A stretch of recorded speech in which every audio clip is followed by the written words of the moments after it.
हाँ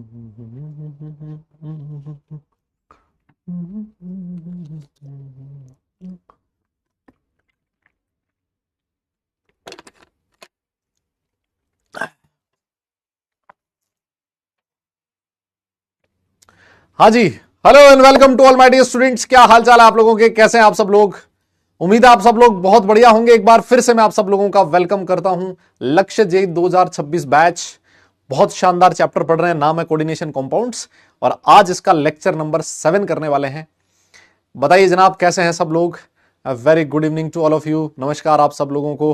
good evening, good evening. कैसे हैं भाई, क्या हाल चाल है सबके? यस, नमस्कार, गुड इवनिंग, नमस्कार। हाँ जी, हाँ जी। हाँ हाँ, फोटो चेंज कर लिया आज। फोटो चेंज हो गई आज। Hmm. Good evening, good evening. बताओ, देखें सब बढ़िया हो, जोरदार एकदम।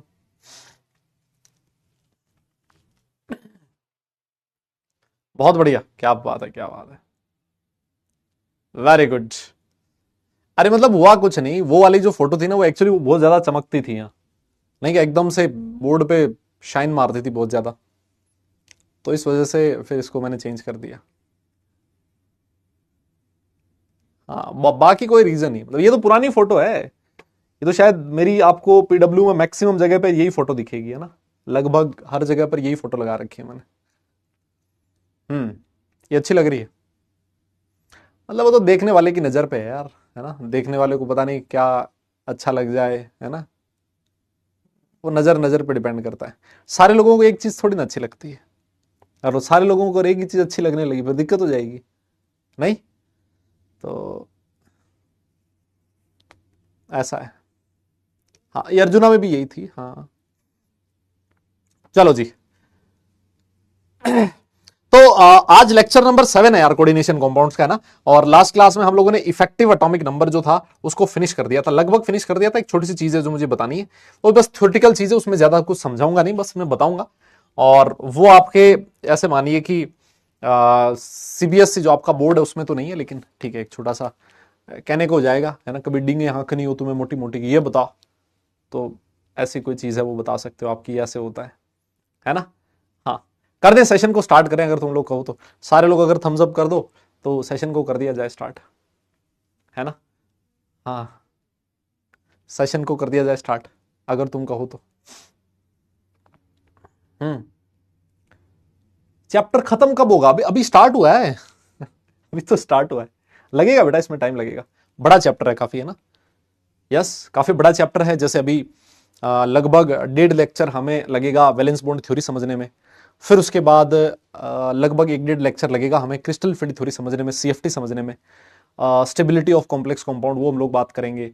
और कार्बोनाइल कंपाउंड्स में कैसे मेटल कार्बन बॉन्डिंग, और ये सारा सब कुछ मेटल कार्बोनाइल में बॉन्डिंग की बात होगी। और फिर उसके बाद आइसोमेरिज्म आएगा, जो एक और बड़ा टॉपिक होगा, है ना? अब क्योंकि आप लोगों ने ना ऑर्गेनिक केमिस्ट्री में आइसोमेरिज्म पढ़ लिया है, तो मेरे लिए काम थोड़ा सा आसान हो जाएगा, है ना? तो बड़ा चैप्टर है, आराम आराम से पढ़ रहे हैं हम लोग, धीरे धीरे। ऐसा कोई जल्दबाजी अपने को है ही नहीं कि भाई यहाँ खत्म करना है, उस समय खत्म करना है, उस समय करना है ना? आराम आराम से हो जाएगा, कोई दिक्कत नहीं है ना? और सिलेबस जितने मुझे लेक्चर मिले हुए हैं, कोशिश करूंगा उससे कम लेक्चर में हो जाए, लेकिन उतने लेक्चर से तो ज्यादा अपना जाएगा नहीं। बड़े आराम से हम लोग सिलेबस खत्म करवा देंगे, है ना? उसमें आपको कोई दिक्कत नहीं आएगी, है ना? टाइमली सिलेबस कंप्लीशन होगा। बाकी बाकी अगर कोई आपका डिले है, उसकी मैं गारंटी दे नहीं सकता, है ना? इनऑर्गेनिक सॉरी फिजिकल या फिर ऑर्गेनिक में आपका जो भी डिले है, तो मतलब उसको तो रिवर्स में नहीं कर सकता, लेकिन मेरा जो इनऑर्गेनिक केमिस्ट्री का पार्ट है, आई विल मेक श्योर कि उसमें डिले ना, है ना? और टाइम पे आपका सिलेबस खत्म हो, रिवीजन के लिए आपको टाइम मिले, और अपने जो स्कूल एग्जाम्स हैं उनमें भी आप लोग अच्छा कर पाओ, है ना? अच्छे से। यस, चलो जी। तो आइए जनाब, मैं इस सेशन को स्टार्ट करने जा रहा हूं। और आज का जो सेशन है उसमें बेटा इफेक्टिव एटॉमिक नंबर का एक छोटा सा कॉन्सेप्ट मैं आपको बताने वाला हूं, और फिर उसके बाद मैं आपको वैलेंस बॉन्ड थ्योरी वीबीटी के बारे में पढ़ाऊंगा, है ना? Valence bond theory is like very very important, है ना? बहुत ही खतरनाक इंपॉर्टेंट टॉपिक है ये वाला, वैलेंस बॉन्ड थ्योरी का। खूब सारे क्वेश्चंस इस चैप्टर इस टॉपिक से पूछे जाते हैं, और लगभग हर साल जो बच्चा एग्जाम देता है ना, उस शिफ्ट में ये वाला क्वेश्चन उसको कहीं ना कहीं मिल ही जाता है, किसी ना किसी शिफ्ट में, है ना? तो इफेक्टिव एटॉमिक नंबर का एक हल्का सा एग्जांपल कर लेते हैं, और फिर उसके बाद हम लोग सेशन को आगे बढ़ाते हैं, ना? एक क्वेश्चन है जो मैंने आपको दिया है, एक बार के लिए इसको देखो जरा, है ना? इसका मैं आपको पोल दूंगा, यस और हाँ। और फिर उसके बाद हम लोग आगे करेंगे बात, है ना। कहता है the effective atomic number of cobalt in the complex. एक कॉम्प्लेक्स आयन आपके सामने लिखा हुआ है COEN twice Cl twice plus, इसमें आपको कोबाल्ट का इफेक्टिव एटॉमिक नंबर पूछा था। यस, इफेक्टिव एटॉमिक नंबर आपसे पूछा है, फटाफट से देखो जरा, है ना, सॉल्व करो देखे। इफेक्टिव एटॉमिक नंबर का फॉर्मूला वगैरह आप सारा सब कुछ आप लोगों को पता है, बस फॉर्मूला लगाना है और उत्तर पाना है ना। यस, आ जाओ आ जाओ आ जाओ। हाँ जी, 12 पढ़ाओ, 11 नहीं, ये 12 ही तो है, 11 थोड़ी ना, 11 थोड़ी पढ़ा रहे हैं हम लोग। वैलेंस बॉन्ड थ्योरी 12th का पार्ट है भाई, बताओ देखो। हाँ हो गया है। अगर तुम लोग कहो तो पोल दे दूं, ये इतना ही है भाई, क्वेश्चन इतना लंबा चौड़ा थोड़ी ना यार। चलो मैं पोल दे रहा हूं। अब मैं इस क्वेश्चन का 30 सेकंड का पोल आपकी स्क्रीन पर डालना चाहता हूं। मैंने पोल डाल दिया है। यस, इतना लंबा चौड़ा क्वेश्चन थोड़ी है यार। EN का फॉर्मूला मेरे हिसाब से सारी दुनिया जानती है ना। EN का फॉर्मूला क्या होता था सर? EN होता है Z minus atomic number, Z minus oxidation state plus 2 into coordination number. बोलिए, यही होता था। तो सर यहां देखो, EN जो तो न्यूट्रल कॉम्प्लेक्स है, इसकी ऑक्सीडेशन स्टेट x मान लेते हैं, ये हो गया 0, ये हो गया -2 इज इक्वल टू +1। तो मेरे हिसाब से इसका जो ऑक्सीडेशन स्टेट आया वो कितना है? +3 है। और इसका जो एटॉमिक नंबर होता है वो कितना होता है? FeCO, है ना। तो ये 27 होता है मेरे हिसाब से। 27 - 3 प्लस 2 इंटू कोऑर्डिनेशन नंबर। बताओ कोऑर्डिनेशन नंबर कितना होगा? सर कोऑर्डिनेशन नंबर होगा, क्लोरीन तो एक ही कोवेलेंट बॉन्ड बना पाता है, एक ही कोऑर्डिनेट बॉन्ड बना पाता है। EN जो है, इथाइलिन डाइअमाइन, ये 2 कोऑर्डिनेट बॉन्ड बनाता है। तो एक EN 2 कोऑर्डिनेट बॉन्ड बनाता है, तो 2 EN 4 कोऑर्डिनेट बॉन्ड बनाएंगे। तो 4 तो यहां से और 2 यहां से, तो सर कोऑर्डिनेशन नंबर हो गया 6। ये मेरे हिसाब से हो गया 24। 24 में 12 जोड़ते हैं तो जितना मैंने मैथ्स पढ़ा है उसके अकॉर्डिंग 36 आता है ना, 36 आता है जितना मैंने मैथ्स पढ़ा है। और अगर 36 आ रहा है तो इस ऑप्शन पर, बी ऑप्शन पर टिक मार के आगे बढ़ जाते हैं। 70% लोगों ने लगभग सही जवाब दिया है। ये पता नहीं 11% और 13.5% ये कौन बालक बालिकाएं हैं, है ना। ये पता नहीं क्या कुछ क्या खा पी के बैठे हैं, समझ नहीं आ रहा है ना। सासू के ये क्या, ये अब एक नाम वाम है क्या है भाई? विराट कोहली गुप्ता, प्रियांशु, सिद्धार्थ, मनीष कुमार, रणछोड़ दास। वाह, तुम भाई साहब, है ना, तुम महान हो भाई, महान हो। आइए, एक और क्वेश्चन है जो आपसे पूछता है कि एक ऐसा कॉम्प्लेक्स है, ऐसा कौन सा कॉम्प्लेक्स है जो कि EN रूल का वोलेशन करता है ना, जो कि EAN रूल का वोलेशन करता है, EAN रूल का वोलेशन करता है ना। EAN रूल का वोलेशन करता है कौन सा? पोटेशियम फेरोसाइनाइड या फिर पोटेशियम फेरिसाइनाइड? बताइए, पोटेशियम फेरोसाइनाइड या फिर पोटेशियम फेरिसाइनाइड। देखो मैंने आपसे कहा था कि Fe+3 है अगर, तो उसको फेरिक बोला जाता है। फेरिक होता है ना +3 आयन, है ना, तो फेरिक बोला जाता है। इसका मतलब ये हो गया, ये जो पोटेशियम फेरिसाइनाइड है इसका मतलब ये है K3FeCN6, है ना। और अगर फेरो लिखा है इसका मतलब पोटेशियम जो आपका FeO+2 ऑक्सीडेशन स्टेट में है, तो K4FeCN6।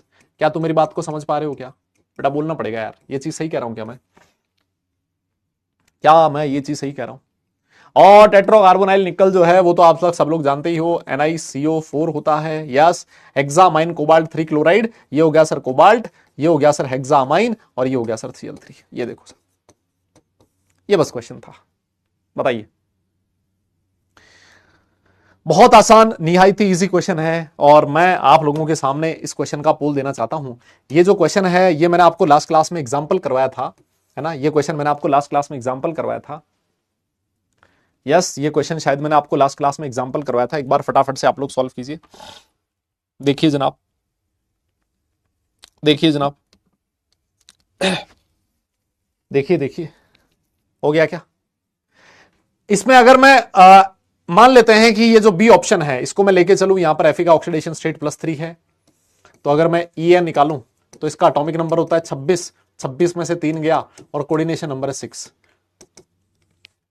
ये कितना आ रहा है? 23 और 12 35 आ रहा है।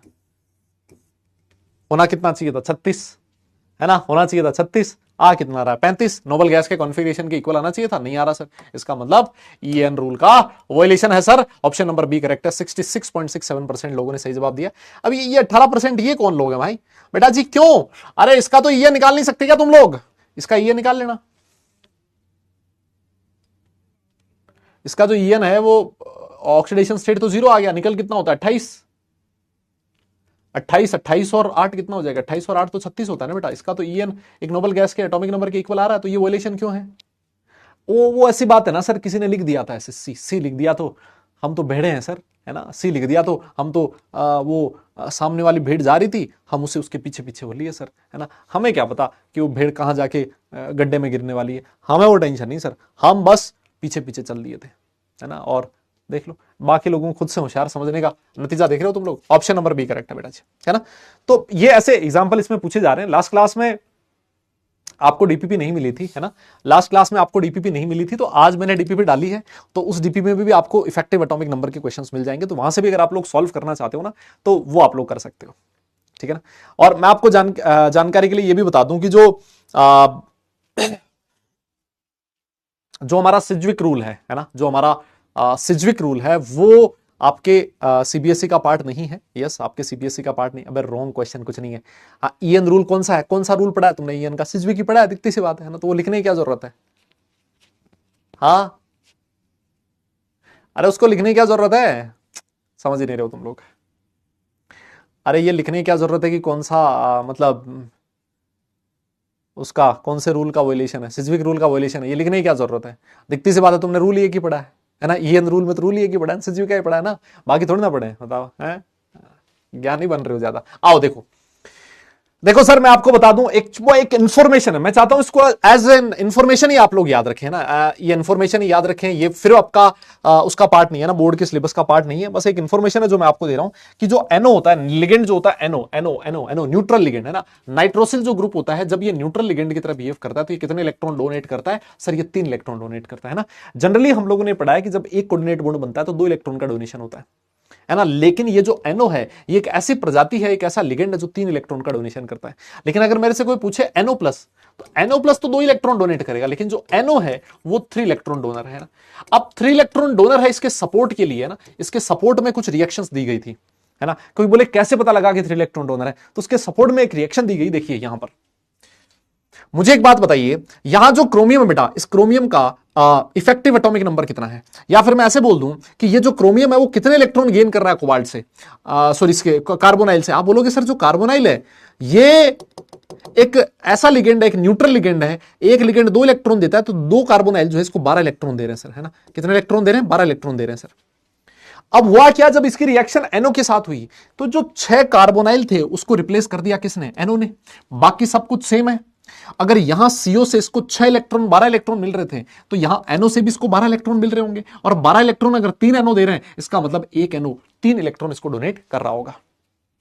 यस, और अगर आप लोग इसको ईएन रूल से करना चाहें, ईएन से करना चाहें, वो भी कर सकते हो। देखिए यहां पर अगर आप लोग इसका ईएन निकालोगे, क्रोमियम कितना होता है 24 माइनस 0 प्लस 12, तो ये कितना हो गया 36 आ गया।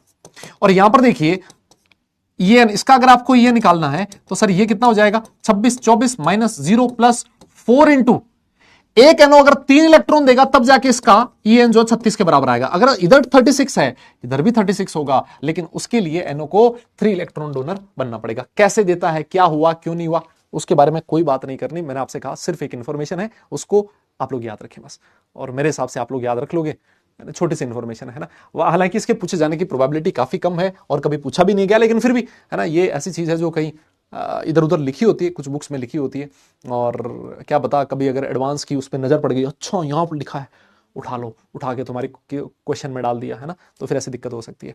यहां पर भी देखिए सेम वही क्वेश्चन है, यहां जो Fe है सीओ से उसको 10 इलेक्ट्रॉन मिल रहे हैं, है ना, 10 इलेक्ट्रॉन मिल रहे हैं। यहां पर 2 सीओ बचे हुए, तो इन 2 सीओ ने 4 इलेक्ट्रॉन दे दिए, इसका मतलब जो 2 एनओ इसको मिलकर 6 इलेक्ट्रॉन दे रहे हैं, और 6 इलेक्ट्रॉन 2 एनओ मिलकर दे रहे हैं, मतलब 1 एनओ 3 इलेक्ट्रॉन देगा। सर ये बस एक इंफॉर्मेशन है जो आप लोग ध्यान रख लीजिए सर, है ना, और इसको नोट कर लीजिए, बस नोट हो जाए तो डन लिख दीजिए, फिर हम लोग आगे चलेंगे। और इसके बारे में और ज्यादा नहीं पढ़ना आपको ना, बहुत ज्यादा नहीं देखना है, एक इंफॉर्मेशन छोटी सी आपको देनी थी वो मैंने दे दी, बाकी छोड़ो। यस डन है। हाँ एनओ प्लस होगा, अरे प्लस 2 नहीं, प्लस 2 नहीं, ये प्लस 2 किसने लिखा है, है किसने लिखा है प्लस 2, दिख किसको रहा है प्लस 2, मुझे तो प्लस ही दिख रहा है ना, प्लस 2 किसको दिख रहा है, कौन है भैया, हाँ जी यस, बहुत बढ़िया सर, बहुत बढ़िया। तो चलिए इसी के साथ, है ना, इसी के साथ हमारा ईएन रूल होता है खत्म, और अब मैं आपको ले चलूंगा वैलेंस बॉन्ड थ्योरी पे, और मैं आपको बता दूं वैलेंस बॉन्ड थ्योरी जो है ना भाई बहुत इंपॉर्टेंट, गजब इंपॉर्टेंट, बहुत इंटरेस्टिंग, जोरदार जबरदस्त चीज है ना, और इसके ऊपर जितने चांद सितारे तुम्हें बनाने हो, जिसका नाम तुम्हें लिखना है ना, वो फर्स्ट लेटर, लास्ट लेटर, पहला लेटर, वो लेटर, जो लिखना है वो लिख लो, लेकिन ये अच्छे से समझ लो, है ना। बहुत इंपॉर्टेंट है, बहुत जबरदस्त चीज है जो हम लोगों को करनी है। बहुत बढ़िया। लो जी, तो इसी बहाने हमारी चाय भी आ गई, देखो, है ना। तुम्हारी दुआओं का असर है कि चाय भी मिल गई हमें बीच क्लास के अंदर, है ना। हाँ, लेकिन चेक कर लेता हूं एक बार कैसी आई है। चाय ठीक बनाई है ना। अब नजर मत लगाना बस तुम लोग, है ना। जिसको अगर चाय कॉफी जो भी पीनी हो, अपना एड्रेस मुझे सेंड कर देना। एड्रेस यहां मत सेंड करने लग जाना, है ना, कमेंट सेक्शन में मत करना वो, है ना। मेरी प्रोफाइल पे जाके सेंड कर देना, इंस्टाग्राम, यूट्यूब क्या, यूट्यूब पे तो नहीं है, मतलब अपना फेसबुक पे वहां सेंड कर देना। पूरा कंप्लीट एड्रेस पहुंचा दी जाएगी, चाय कॉफी जो भी है ना। और इसके साथ अगर बिस्कुट खाने हैं वो भी पहुंचा देंगे, हैं। यस। हम्म। चाय चाय, अरे यार बताओ, चाय के लिए मना करेंगे क्या तुम्हें? क्या पागल वागल हो क्या? चाय के लिए कौन मना करेगा तुम्हें, बताओ। हैं, चाय पिला दें सारे बैच को, और बताओ, आओ कभी मिलने हमसे, है ना। पूरे एकदम चाय पानी पूरी खातिरदारी करेंगे तुम्हें। राजस्थानी आदमी वैसे भी तुम्हें पता है खातिरदारी करने में बहुत माहिर होता है ना। दोनों तरह से, ढंग वाली भी और बिना ढंग वाली भी खातिरदारी हम बहुत जोरदार तरीके से करते हैं, है ना। बताओ।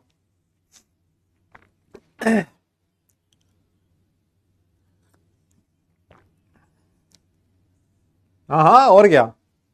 लो, तुम मान ही रहे हो, मान ही नहीं रहे हो। तुम्हारे बड़े भाई बहन है वो प्रयास वाले, उनसे पूछ लेना अगर तुम्हें ना, तुम ना मानो तो। वो प्रयास वालों को भी भिजवाई थी एक दिन। हाँ,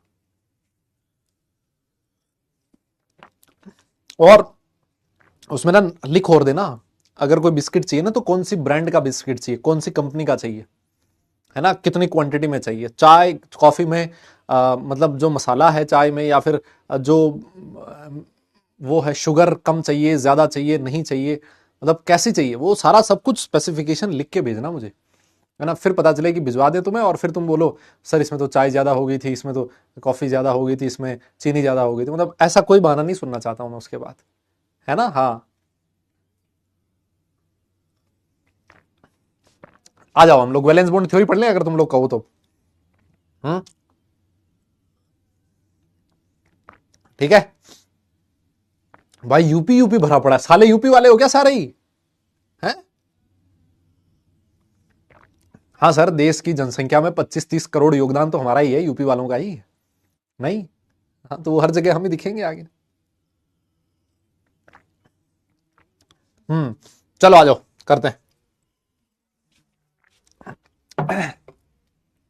आओ आओ, देखो क्या है, मतलब वैलेंस बॉन्ड थ्योरी क्या है ना। देखो, वैलेंस बॉन्ड थ्योरी जो तुम लोगों ने, मैं एक बार के लिए तुम्हारी पुरानी यादें ताजा कर दूं। अरे वो वाली यादें नहीं, मतलब जो तुम लोगों ने क्लास 11th में केमिकल बॉन्डिंग पढ़ी है, वीबीटी, वो वाली यादें ताजा कर देता हूं। चलो हम लोग वापस पढ़ाई की बात कर रहे हैं, ठीक है। हो गया, हो गया। अरे हो गया, हाँ, मतलब ठीक है। आ जाओ, इधर आ जाओ वापस। तो हम लोग जो केमिकल बॉन्डिंग में वैलेंस बॉन्ड थ्योरी पढ़ते थे, उसमें क्या कहते थे कि जब दो एटम एक दूसरे से बहुत दूर दूर हों तो उनके बीच कोई किसी तरह का फोर्स ऑफ अट्रैक्शन नहीं है। लेकिन ये एटम जैसे जैसे एक दूसरे के नजदीक आते जाते हैं, इनके बीच फोर्स ऑफ अट्रैक्शन बढ़ने लगता है, बढ़ने लगता है, बढ़ने लगता है, बढ़ने लगता है, बढ़ने लगता है। एक पर्टिकुलर डिस्टेंस पे होता क्या है, इनके जो आउटर मोस्ट ऑर्बिटल्स होते हैं वो आपस में इंटरमिक्स हो जाते हैं, and that particular intermixing is known as overlapping. और इन ओवरलैपिंग की वजह से इन दोनों एटम्स के बीच में बॉन्ड बनता है, ठीक है। फिर उसके बाद हम लोगों ने एक कॉन्सेप्ट पढ़ा था जिसका नाम था हाइब्रिडाइजेशन। यस, हाइब्रिडाइजेशन कैसे पढ़ते थे, हाइब्रिडाइजेशन में क्या होता था। हाइब्रिडाइजेशन में होता ऐसा था, हम ये कहते थे कि बॉन्ड बनने से पहले जो सेंट्रल मेटल है उसके कुछ ऑर्बिटल्स की आपस में इंटरमिक्सिंग होती थी। जितने ऑर्बिटल्स की आपस में इंटरमिक्सिंग होती थी उतने ही नए ऑर्बिटल्स बनते थे। जो नए ऑर्बिटल्स बने हैं उनका एनर्जी, साइज, शेप सब कुछ सेम होता था, वो आइडेंटिकल होते थे, उनको आप लोग हाइब्रिड ऑर्बिटल्स बोलते थे। और इंटरमिक्सिंग से जो पहले ऑर्बिटल्स हैं उनकी एनर्जी अलग हो सकती है, लगभग सिमिलर एनर्जी होनी चाहिए, उनकी साइज शेप अलग हो सकती है, लेकिन इंटरमिक्सिंग के बाद जो हाइब्रिड ऑर्बिटल्स बनते हैं उन सबकी एनर्जी शेप वगैरह सब कुछ सेम होता है। अब ये जो हाइब्रिड ऑर्बिटल्स होते थे ये एक दूसरे से मैक्सिमम डिस्टेंस पे अरेंज होते थे। मैक्सिमम डिस्टेंस पे अरेंज क्यों होते थे? ताकि उनके बीच रिपल्शन कम रहे। हम यही चाहते हैं कि किसी भी मॉलिक्यूल में रिपल्शन का मैग्नीट्यूड मिनिमम रहना चाहिए। और रिपल्शन का मैग्नीट्यूड मिनिमम तभी रह सकता है जब दो ऑर्बिटल्स के बीच में डिस्टेंस ज्यादा हो। जब ये दो ऑर्बिटल एक दूसरे से मैक्सिमम डिस्टेंस पे अरेंज हो गए तो इन ऑर्बिटल्स के साथ जो टर्मिनल एटम आता था वो आके ओवरलैप करता था। हाइब्रिड ऑर्बिटल्स के साथ ओवरलैपिंग होती थी और उसकी वजह से एक बॉन्ड बनता था और उसकी वजह से फिर मॉलिक्यूल की ज्योमेट्री वगैरह डिसाइड होती थी। ये वो सारी कहानी है जो आप लोगों ने केमिकल बॉन्डिंग चैप्टर नंबर 4, अगर वैसे देखूं इनऑर्गेनिक का चैप्टर नंबर 2, वो आप लोगों ने पढ़ी थी कक्षा 11 में, है ना। बहुत साल हो गए वैसे, है ना, कक्षा 11 एक साल हो गया। तो ये कहानी थी, है ना। अब बिल्कुल सिमिलर थ्योरी आपको यहां लगानी है। बेटा बात मत करो यार, अभी पढ़ाई करो। देखो ना, बहुत इंपॉर्टेंट कॉन्सेप्ट है ये, अगर निकल गया ना इधर उधर तो फिर नहीं समझ में आएगा। यस, आइए देखिए। तो यहां पर ऐसे समझो, मान लेते हैं किसी सेंट्रल मेटल का जो कोऑर्डिनेशन नंबर है, यस, जो सेंट्रल मेटल का कोऑर्डिनेशन नंबर है वो है 2, है ना। एक हल्के से एग्जांपल के थ्रू मैं आपको समझाता हूं। एक सेंट्रल मेटल का कोऑर्डिनेशन नंबर 2 है। ऐसा कहा जाता है कि जितना मेटल का कोऑर्डिनेशन नंबर होता है उतने ही उस मेटल के पास वैकेंट ऑर्बिटल्स होने जरूरी है। तो मान लेते हैं कि ये जो मेटल है इसके पास कितने ऑर्बिटल थे वैकेंट? 2 वैकेंट ऑर्बिटल थे, है ना। जितना मतलब कोऑर्डिनेशन नंबर है उतने वैकेंट ऑर्बिटल होने जरूरी है। ठीक है, बहुत बढ़िया सर, है ना। तो मैं ऐसे लिख सकता हूं कि नंबर ऑफ वैकेंट ऑर्बिटल जो होंगे, नंबर ऑफ वैकेंट ऑर्बिटल जो होंगे बेटा वो किसके बराबर होंगे सर? वो बराबर होंगे कोऑर्डिनेशन नंबर के बराबर, है ना। तो यहां पर कोऑर्डिनेशन नंबर 2 है, मतलब 2 वैकेंट ऑर्बिटल है। अब देखिए ये जो 2 वैकेंट ऑर्बिटल है इनकी एनर्जी लगभग सिमिलर होनी चाहिए। अब ये जो वैकेंट ऑर्बिटल है क्या होगा? ये आपस में इंटरमिक्स होंगे। इंटरमिक्सिंग के बाद 2 नए ऑर्बिटल बनेंगे, क्योंकि जितने ऑर्बिटल इंटरमिक्स होते हैं उतने नए ऑर्बिटल बनते हैं, है ना। तो अब 2 नए ऑर्बिटल बने और मैंने आपसे कहा कि ये जो 2 नए ऑर्बिटल हैं ये एक दूसरे से मैक्सिमम डिस्टेंस पे अरेंज होंगे। तो मान लेते हैं 2 नए, ये है हाइब्रिड ऑर्बिटल्स और ये एक दूसरे से मैक्सिमम डिस्टेंस पे होने का मतलब क्या है कि इनके बीच एंगल कितना होना चाहिए? 180 डिग्री का एंगल होना चाहिए। तो ये 2 ऑर्बिटल एक दूसरे से 80 डिग्री एंगल पे सेट हो गए।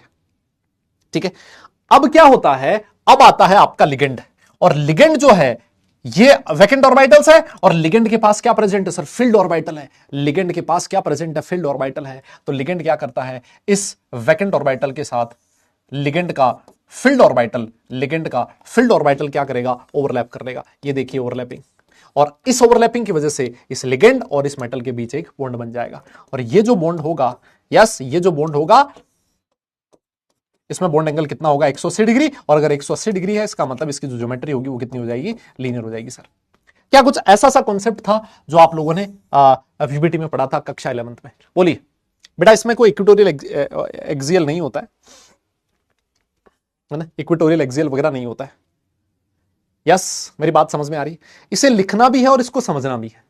ये एक एग्जांपल दिया है ना, एक और एग्जांपल देता हूं जिससे आपको कहानी बिल्कुल एकदम क्लियर हो जाएगी और हर क्वेश्चन में हमें फिर वही चीज करनी है ना। हर क्वेश्चन में हमें फिर वही चीज करनी है। देखिए, मान लेते हैं आपका जो सेंट्रल मेटल था बेटा उसका कोऑर्डिनेशन नंबर कितना है? 3 है ना। मान लेते हैं एक बार के लिए सेंट्रल मेटल का कोऑर्डिनेशन नंबर कितना है? 3 है सर। यस, 3 है। इसका मतलब जो सेंट्रल मेटल होगा आपका वो कितने वैकेंट ऑर्बिटल आपको प्रोवाइड करवाएगा sir? Number of vacant orbitals कितने होंगे सर? इस केस में नंबर ऑफ वैकेंट ऑर्बिटल हो जाएंगे कोऑर्डिनेशन नंबर के बराबर, और कोऑर्डिनेशन नंबर 3 है, मतलब सेंट्रल मेटल कितने वैकेंट ऑर्बिटल प्रोवाइड करेगा? 3। अब मुझे एक बात बताइए, ये जो 3 ऑर्बिटल्स हैं ये डायरेक्ट बॉन्ड नहीं बनाएंगे, पहले आपस में इंटरमिक्स होंगे। जब ये आपस में इंटरमिक्स होंगे तो 3 नए ऑर्बिटल्स बनेंगे। अब ये 3 नए ऑर्बिटल्स अगर एक दूसरे से मैक्सिमम डिस्टेंस पे रहना चाहते हैं तो मुझे बताइए उनके बीच एंगल कितना चाहिए? जल्दी बताओ। अगर 3 नए ऑर्बिटल्स एक दूसरे से मैक्सिमम डिस्टेंस पे रहना चाहते हैं तो उनके बीच एंगल कितना होना चाहिए? जल्दी बताइए, उनके बीच एंगल कितना होना चाहिए? क्योंकि तुम लोग इतने तो समझदार बालक हो। यस, उनके बीच एंगल, बहुत बढ़िया लड़कों, वेरी गुड सर। अगर 3 ऑर्बिटल्स को एक दूसरे से मैक्सिमम डिस्टेंस पर रहना है तो 120 डिग्री का एंगल चाहिए। ठीक है सर, ये 3 ऑर्बिटल 120 डिग्री के एंगल पर रेंज हो गए। अब क्या होगा? अब आएगा लिगेंड, और लिगेंड क्या करेगा? इस वैकेंट ऑर्बिटल के साथ अपने फील्ड ऑर्बिटल को ओवरलैप करवा लेगा, और इस ओवरलैपिंग से क्या बन जाएगा? बॉन्ड बन जाएगा सर। ये लो सर, ये हो गया वैलेंस बॉन्ड थ्योरी, ऐसे समझिए आप, है ना। This is valence bond theory, यही है वैलेंस बॉन्ड थ्योरी। और इस केस में क्या होगा सर? ये देखो, इस केस में 120 डिग्री का एंगल हो जाएगा, बॉन्ड एंगल, और इस ज्योमेट्री को आप लोग क्या बोल दोगे? ट्राइगोनल पिरामिडल ज्योमेट्री आप लोग बोल दोगे। ट्राइगोनल प्लेनर वे, पिरामिडल कहां से आ गया? मिट जा बेटा, मिट जा। हाँ, ट्राइगोनल प्लेनर हो जाएगा सर। ऐसे इस वीबीटी कॉन्सेप्ट की वजह से आप लोग क्या कर सकते हो? किसी भी मॉलिक्यूल की ज्योमेट्री डिसाइड की जा सकती है, किसी भी कॉम्प्लेक्स कंपाउंड की ज्योमेट्री डिसाइड की जा सकती है, उसका हाइब्रिडाइजेशन कैलकुलेट किया जा सकता है। क्या किया जा सकता है? हाइब्रिडाइजेशन। और हाइब्रिडाइजेशन कैलकुलेट हो गया तो उसकी ज्योमेट्री वगैरह भी हम लोग डिसाइड कर सकते हैं। समझे? तो ये कॉन्सेप्ट है, बस this is the concept of valence bond theory, ठीक है ना? तो इसको अगर नोट कर लिया है तो मुझे डन लिखे बताओ, फिर मैं आपको आगे ले चलता हूं, है ना? फिर मैं आपको इसके कुछ पोस्टुलेट बताता हूं, और जो पोस्टुलेट लिखे हैं आपको ऐसा लगेगा अरे सर ये तो सारे आप बता चुके हो, है ना? जो मैं 2-3 पोस्टुलेट लिखवाऊंगा इसके, आपको ऐसा लगेगा कि सर ये तो आपने बता दिए, है ना? ये तो आपने बता दिए जैसे। यस, हाँ जी, ये तो सेम टू सेम है, हाँ बिल्कुल सेम टू सेम है, बस यहां पर फर्क इतना सा है कि यहां लिगेंड आ रहा है, वहां पर टर्मिनल एटम कहते थे, है ना? यहां पर लिगेंड कह रहे हैं, वहां पर हम लोग टर्मिनल एटम कहते थे। अब सुनो मेरी बात, अब इसके जो पोस्टुलेट है ना, 3 पोस्टुलेट, 1 2 3, तीनों पोस्टुलेट पढ़ो और मुझे बताओ इनमें से कौन सा पोस्टुलेट है जो आपको नहीं समझ में आया, या फिर वो चीज बताओ जो मैंने आपको नहीं समझा इन तीनों पोस्टुलेट्स में से, है ना? तीनों पोस्टुलेट आपके सामने लिखे हैं। यस, फटाफट से मुझे बताओ, फटाफट से मुझे बताओ इन 3 पोस्टुलेट, मैं साइड में हो गया हूं, आप मुझे बताइएगा तीनों पोस्टुलेट में से कौन सा पोस्टुलेट ऐसा है जो मतलब आप लोगों ने नहीं लिखा, या फिर जो पोस्टुलेट मैंने नहीं समझाया फिर आपको नहीं समझ में आया, बताइए, जल्दी बताइए।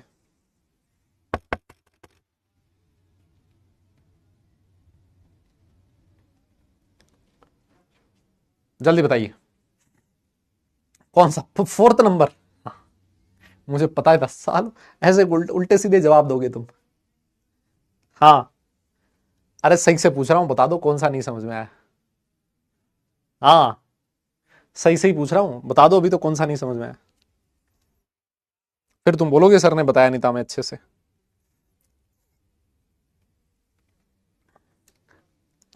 सारे आगे मेरे हिसाब से, है ना? इसमें कोई दिक्कत नहीं है, चलो मैं बता देता हूं। देखो, कहता है the central metal makes available a number of vacant orbital equal to its coordination number. देखो ये लिखा हुआ, number of vacant orbital is equal to coordination number, पहला पॉइंट ये रहा।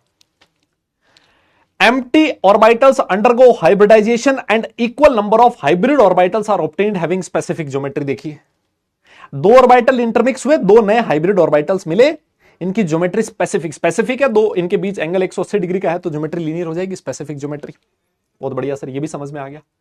A covalent bond is formed by the overlap of vacant metal orbital and filled ligand orbital। देखिए ये जो बॉन्ड बना है ये किसकी वजह से बना है? ओवरलैपिंग किस किस के बीच हुई है? ये मेटल का वैकेंट ऑर्बिटल है, बोलो, ये तो मेटल का वैकेंट ऑर्बिटल है और ये लिगेंड का फिल्ड ऑर्बिटल है। क्यों सर? लिगेंड तो इलेक्ट्रॉन पेयर लेके आ रहा है ना, 2 इलेक्ट्रॉन, 1 इलेक्ट्रॉन पेयर लेके आ रहा है, 2 इलेक्ट्रॉन लेके आ रहा है, कहता है आज ये 2 इलेक्ट्रॉन मैं ले जाके मेटल को दूंगा, अपनी मेटल को दूंगा, है ना? तो ये लिगेंड जो है उसके पास फिल्ड ऑर्बिटल और मेटल के पास वैकेंट ऑर्बिटल है।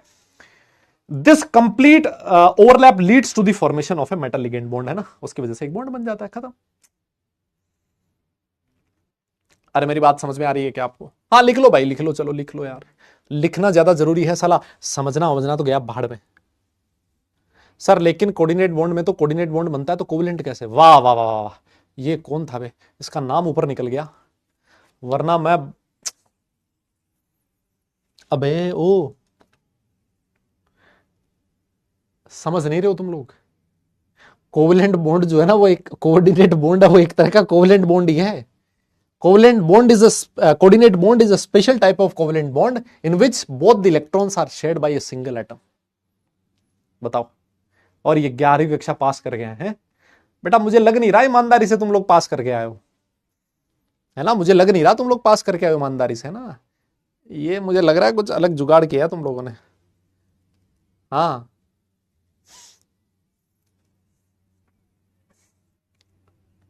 अरे कोवेलेंट बॉन्ड में क्या होता है? 2 एटम्स के बीच एक बॉन्ड बनता है जिसमें एक एक इलेक्ट्रॉन एक एक एटम देता है, लेकिन कोऑर्डिनेट बॉन्ड में क्या होता है? इस बॉन्ड के दोनों इलेक्ट्रॉन एक ही एटम दे देता है। बस कॉन्सेप्ट तो वही है ना, बॉन्ड तो वैसे ही बना है ना। यस, अरे मेटल के पास लोन पेयर है नहीं है उससे कोई मतलब नहीं है, मेटल के पास नेगेटिव चार्ज है उससे कोई मतलब नहीं है, मेटल के पास होना जरूरी है वैकेंट ऑर्बिटल। उस पे लोन पेयर को मत देखो, आप उसके वैकेंट ऑर्बिटल को देखो। यस, आओ सर देखो थोड़ा सा और इस कहानी को आगे बढ़ाते हैं ना, मैं इस कहानी को थोड़ा और आगे बढ़ाता हूं सर। बढ़ाइए, थोड़ा नहीं सर, आप बहुत बढ़ाइए सर, है ना? दिल खोल के आप इस कहानी को आगे बढ़ाइए। तो मैं आपसे कहता हूं, मान लो हाइब्रिडाइजेशन कैसे चेक करोगे, सुनिएगा। अगर मान लीजिए आपका जो सेंट्रल मेटल है उसका कोऑर्डिनेशन नंबर 2 है, जैसे ही कोऑर्डिनेशन नंबर 2 होगा, अगर कोई आपसे हाइब्रिडाइजेशन पूछेगा ना, पता आप उस हाइब्रिडाइजेशन को क्या बोलोगे? आप एसपी हाइब्रिडाइजेशन बोलोगे, है ना। यहां पर मैं हाइब्रिडाइजेशन की बात करने वाला हूं। और जैसे ही मैंने एसपी हाइब्रिडाइजेशन बोला ना, आप बोल दोगे सर उसकी जो ज्योमेट्री होगी वो कैसी होगी? लीनियर होगी, और लीनियर है तो उसमें बॉन्ड एंगल कितने का होगा? 180 डिग्री का होगा। बताइए, ऐसा ही होता है मेरे हिसाब से। अरे बेटा बोलना पड़ेगा, मैंने जो पढ़ा है उसके अकॉर्डिंग तो ऐसा ही होता है कि जो लीनियर ज्योमेट्री होती है उसमें लिगेंड और मेटल के बीच जो बॉन्ड बनता है सर, वो 180 डिग्री एंगल पे होता है। बोलो, यही होती थी ना ज्योमेट्री? अरे तुमने भी यही पढ़ा होगा। अगर मान लो मैं तुमसे पूछूं, अगर किसी मेटल का कोऑर्डिनेशन नंबर 3 है तो वहां पर कौन सा इंटरमिक्सिंग पॉसिबल होगी? आप बोलोगे सर वहां पर हाइब्रिडाइजेशन पॉसिबल होगा sp2। जब 2 बॉन्ड बनते हैं तो sp, 3 बॉन्ड बनते हैं तो हाइब्रिडाइजेशन होता है sp2। और सर इस केस में जो ज्योमेट्री होती है वो कैसी होती है? ट्राइगोनल प्लेनर, है ना। ज्योमेट्री कैसी होती है बेटा? Trigonal planar. और ट्राइगोनल प्लेनर के अंदर ये रहा मेटल और ये है हमारे 3 लिगेंड, और इनके बीच जो एंगल होगा वो कितने का होगा? 120 डिग्री का होगा सर। यस, कोई दिक्कत नहीं, यहां तक भी कोई दिक्कत नहीं। फिर उसके बाद आता है हमारा कोऑर्डिनेशन नंबर 4। देखिए, जब कोऑर्डिनेशन नंबर 4 है ना, तो उस केस में 3 हाइब्रिडाइजेशन पॉसिबल है। कौन कौन से? पहला हाइब्रिडाइजेशन पॉसिबल है साहब sp3, दूसरा हाइब्रिडाइजेशन पॉसिबल है dsp2, और तीसरा हाइब्रिडाइजेशन पॉसिबल है d3s। यह हाइब्रिडाइजेशन पॉसिबल है, ये तीसरा हाइब्रिडाइजेशन पॉसिबल है। जब मैं कहता हूं कि हाइब्रिडाइजेशन sp था, इसका मतलब एक s ऑर्बिटल और एक p ऑर्बिटल आपस में इंटरमिक्स हो रहे थे। जब मैं कहता हूं कि sp2 है, मतलब एक s और एक p, एक s और 2p, ये ऑर्बिटल्स आपस में हाइब्रिडाइज हो रहे थे। अब ये 2p कोई से भी हो सकते हैं, px py हो सकता है, py pz हो सकता है। अगर मान लो px py थे तो ये जो प्लेन होगा वो कौन सा होगा? xy प्लेन होगा। और अगर मान लीजिए py pz थे तो ये जो प्लेन होगा वो कौन सा होगा? yz प्लेन होगा। यह हाइब्रिडाइजेशन आप लोगों ने पढ़ा है ना, ये वाला हाइब्रिडाइजेशन आप लोगों ने पढ़ा है। sp3 जो है उसमें ज्योमेट्री कैसी होती है सर? sp3 में ज्योमेट्री होती है टेट्राहेड्रल, है ना। सर जो dsp2 होता है उसमें ज्योमेट्री होती है स्क्वायर प्लेनर। कैसी होती है? Square planar. ये आप लोगों ने नहीं पढ़ा है, इसको मैं पढ़ाऊंगा, है ना, हम लोग पढ़ेंगे इस चैप्टर में। और इसके अंदर भी जो ज्योमेट्री होती है वो होती है टेट्राहेड्रल। ये जो d3s है बेटा, ये हमारे सिलेबस में मेंशन नहीं किया हुआ है ना, कहीं पर भी इस हाइब्रिडाइजेशन को मेंशन नहीं किया हुआ, लेकिन फिर भी मैं थोड़ा सा मतलब पढ़ाऊंगा आपको, है ना, थोड़ा सा पढ़ाऊंगा इसके बारे में। जब मैं कहता हूं कि टेट्राहेड्रल ज्योमेट्री है, यस, जब मैं कहता हूं कि टेट्राहेड्रल ज्योमेट्री, इसका मतलब एक s ऑर्बिटल और तीन p ऑर्बिटल है, मतलब px py और pz। सर तीनों आ गए सर इसमें, यस। जब मैं कहता हूं कि स्क्वायर प्लेनर ज्योमेट्री है, स्क्वायर प्लेनर आप लोग समझते हो क्या कैसी होती है ना। देखो मैं नेक्स्ट स्लाइड पे बना रहा हूं, है ना, नेक्स्ट स्लाइड पे बना रहा हूं हाइब्रिडाइजेशन। सबसे पहले मैं sp3 की बात कर रहा हूं। जब मैं sp3 कह रहा हूं तो मतलब सब लोग जानते हैं कि सर sp3 जो है ना वो ऐसा होता है ना। sp3 सर ऐसा होता है। सर बताइए sp3 में बॉन्ड एंगल कितना होता है? जल्दी बताओ, अगर तुम्हें कुछ याद है तो।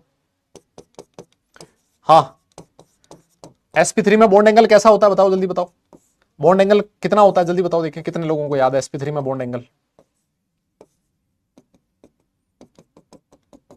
अरे जल्दी बोलो, ओ कितना होता था? हाँ, वेरी गुड, क्या बात है लड़कों, वेरी गुड, बहुत बढ़िया, याद तो है तुम्हें, है ना, याददाश्त तुम्हारी ठीक ठाक है। 109.28 डिग्री होता था, है ना।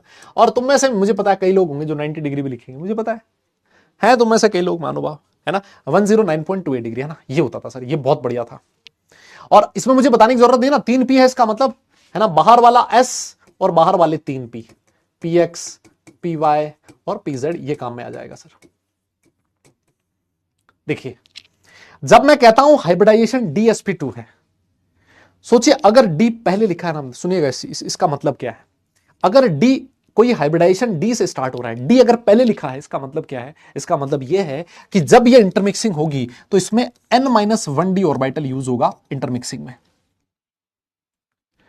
फिर उसके बाद ns ऑर्बिटल और फिर होगा np, 2p ऑर्बिटल। अगर पहले लिखा है d तो उसका मीनिंग यह है, अगर पहले d लिखा है तो उसका मीनिंग यह है कि जो n-1d ऑर्बिटल है वो यूज हो रहा है बॉन्डिंग में। जैसे मान लो ns और np, 4s और 4p, तो ये कौन सा होगा? 3d। अंदर वाला जो ऑर्बिटल होगा, इनर शेल का जो d ऑर्बिटल होगा, वो इंटरमिक्सिंग में पार्टिसिपेट करेगा अगर पहले d लिखा है ना, समझ रहे हो मेरी बात को। अब ये है स्क्वायर प्लेनर, है ना। एक स्क्वायर है, एक प्लेन में एक स्क्वायर बन रहा है। जब प्लेन में एक स्क्वायर बन रहा हो तो मुझे बताइए ये वाला एंगल कितना होना चाहिए सर। प्लेन में अगर एक स्क्वायर बन रहा है इसका मतलब ये जो एंगल होगा सर कितना होगा, 90 डिग्री होगा सर। इस केस में बॉन्ड एंगल कितना होता है, 90 डिग्री होता है। स्क्वायर प्लेन में बॉन्ड एंगल 90 डिग्री होता है। अब बात ये आती है कि ये जो डी ऑर्बिटल इसमें यूज हो रहा है, ये इंपॉर्टेंट चीज है, जो DsP2 में डी ऑर्बिटल यूज हो रहा है, ये कौन सा ऑर्बिटल है, कोई मुझे बता सकता है। ये जो DsP2 में डी ऑर्बिटल यूज हो रहा है, ये कौन सा ऑर्बिटल है, कोई भी, है ना। जो हाँ 90 डिग्री का ठीक है, बॉन्ड एंगल तो हो गया। मैं आपसे ये जानना चाह रहा हूं कि जो डी ऑर्बिटल यूज हो रहा है, ये डी ऑर्बिटल कौन सा है, कोई भी बता सके, कोई भी जो बताना चाहे।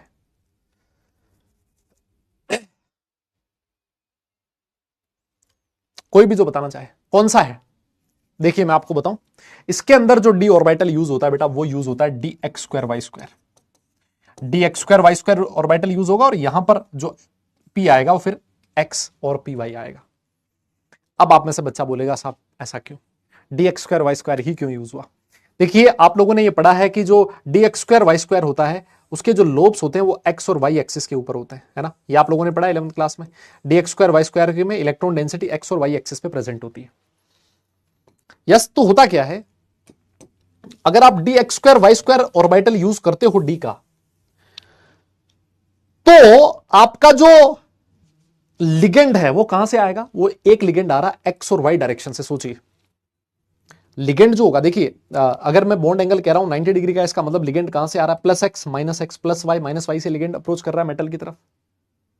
यस, और अच्छी ओवरलैपिंग के लिए आपके लिगेंड की डायरेक्शन और जो आपका मेटल है उसके वैकेंट ऑर्बिटल की डायरेक्शन सेम होनी चाहिए। मानते हो ना भाई। देखो अगर मान लो लिगेंड इधर से आ रहा है, तो आपका जो फील्ड ऑर्बिटल मेटल का जो वैकेंट ऑर्बिटल वो भी इसी डायरेक्शन में होना चाहिए, ताकि उनकी ओवरलैपिंग अच्छे से हो। अगर मान लो इधर से आ रहा है लिगेंड और ऑर्बिटल इधर है, तो इनकी ओवरलैपिंग अच्छे से नहीं होगी, जो बॉन्ड बनेगा वो बहुत वीक होगा। तो लिगेंड आ रहा है एक्स डायरेक्शन से, तो हमें डी का वो ऑर्बिटल यूज करना है जिसके लोब्स एक्स एक्सिस पे प्रेजेंट हो, और वो कौन सा होता है, वो होता है dx2y2। तो लिगेंड इसकी तरफ अप्रोच करेगा x से y से, दोनों ऑर्बिटल इसके डायरेक्शन में होंगे, दोनों लोब्स जो होंगे वो लिगेंड के डायरेक्शन में होंगे, ओवरलैपिंग बहुत बढ़िया होगी, और उसकी वजह से बॉन्ड बहुत शानदार बनेगा। इस वजह से यहां जो डी ऑर्बिटल यूज किया जाता है दैट इज dx2y2 यूज किया जाता है। और अगर ये dx2y2 है तो यहां जो x और y होगा ऑब्वियस है, क्योंकि एक px और py इनकी ओवरलैपिंग dx2y2 के साथ बहुत बढ़िया होगी। मेरी बात समझ रहे हो क्या? यस, क्लियर है ना। हाँ, तो इसको आपको ध्यान में रखना है। और ये है ट्राइगोनल स्क्वायर प्लेनर ज्योमेट्री, और उसमें बॉन्ड एंगल 90 डिग्री का होता है। ठीक है सर, बहुत ही बढ़िया। अब इसके बाद जो नेक्स्ट है वो है D3S। D3S में जो ज्योमेट्री होती है वो होती है टेट्राहेड्रल, और यहां पर इसके बारे में बेटा नहीं पढ़ना है ना, इसके बारे में हमें नहीं पढ़ना है। मैं इसमें कुछ स्पेसिफिक 2-3 एग्जांपल आपको देता हूं, बस वही एग्जांपल आपको ध्यान में रखने, इसके अलावा मैं इसको डिटेल में नहीं पढ़ाऊंगा। हमारे सिलेबस का पार्ट सिर्फ ये 2 है, ये कई जगह पर लिखा होता है किसी बुक्स में, मैंने आपको बता दिया। ये तब यूज किया जाता है observed, generally observed when, generally observed,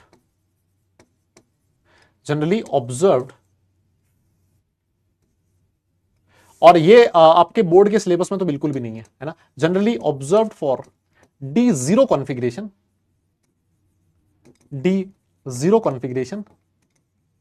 in transition metals. अगर मान लीजिए ट्रांजिशन मेटल्स का मतलब हो गया डी ब्लॉक की जो मेटल्स हैं, अगर उनका कॉन्फ़िगरेशन D0 है तो उसमें देखा गया कि कई बार D3S हाइब्रिडाइजेशन यूज होता है ना, लेकिन इसके बारे में मैं आपको नहीं पढ़ाऊंगा।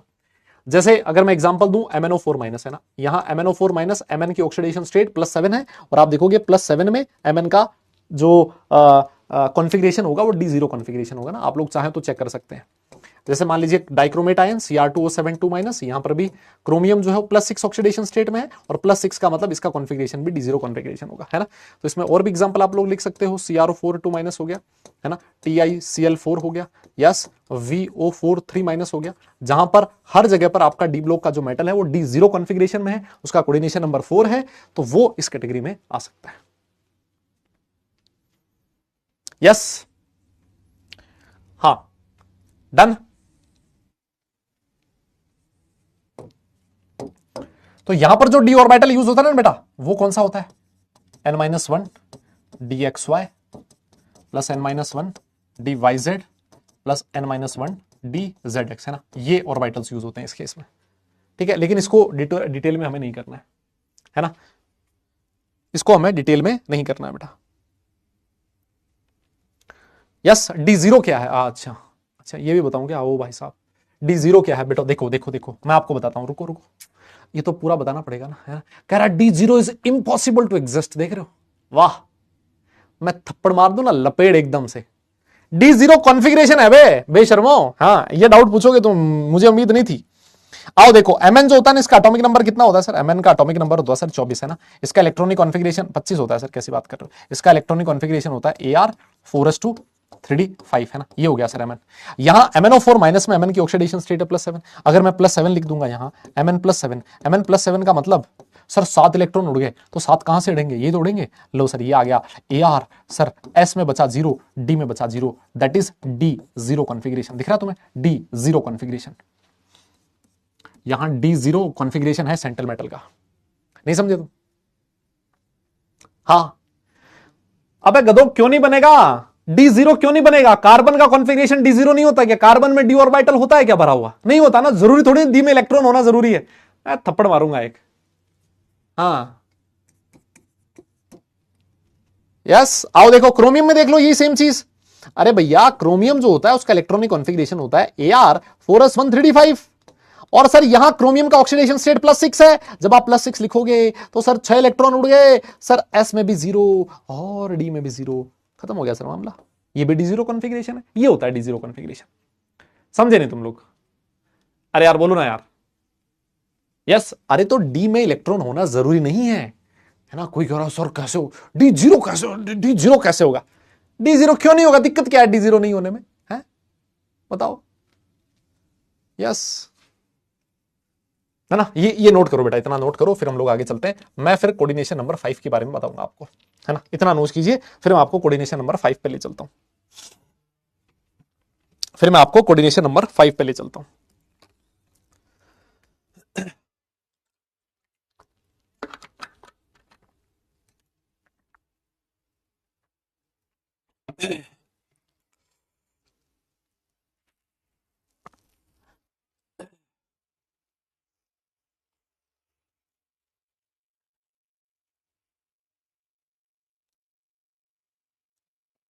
हाँ चलें क्या?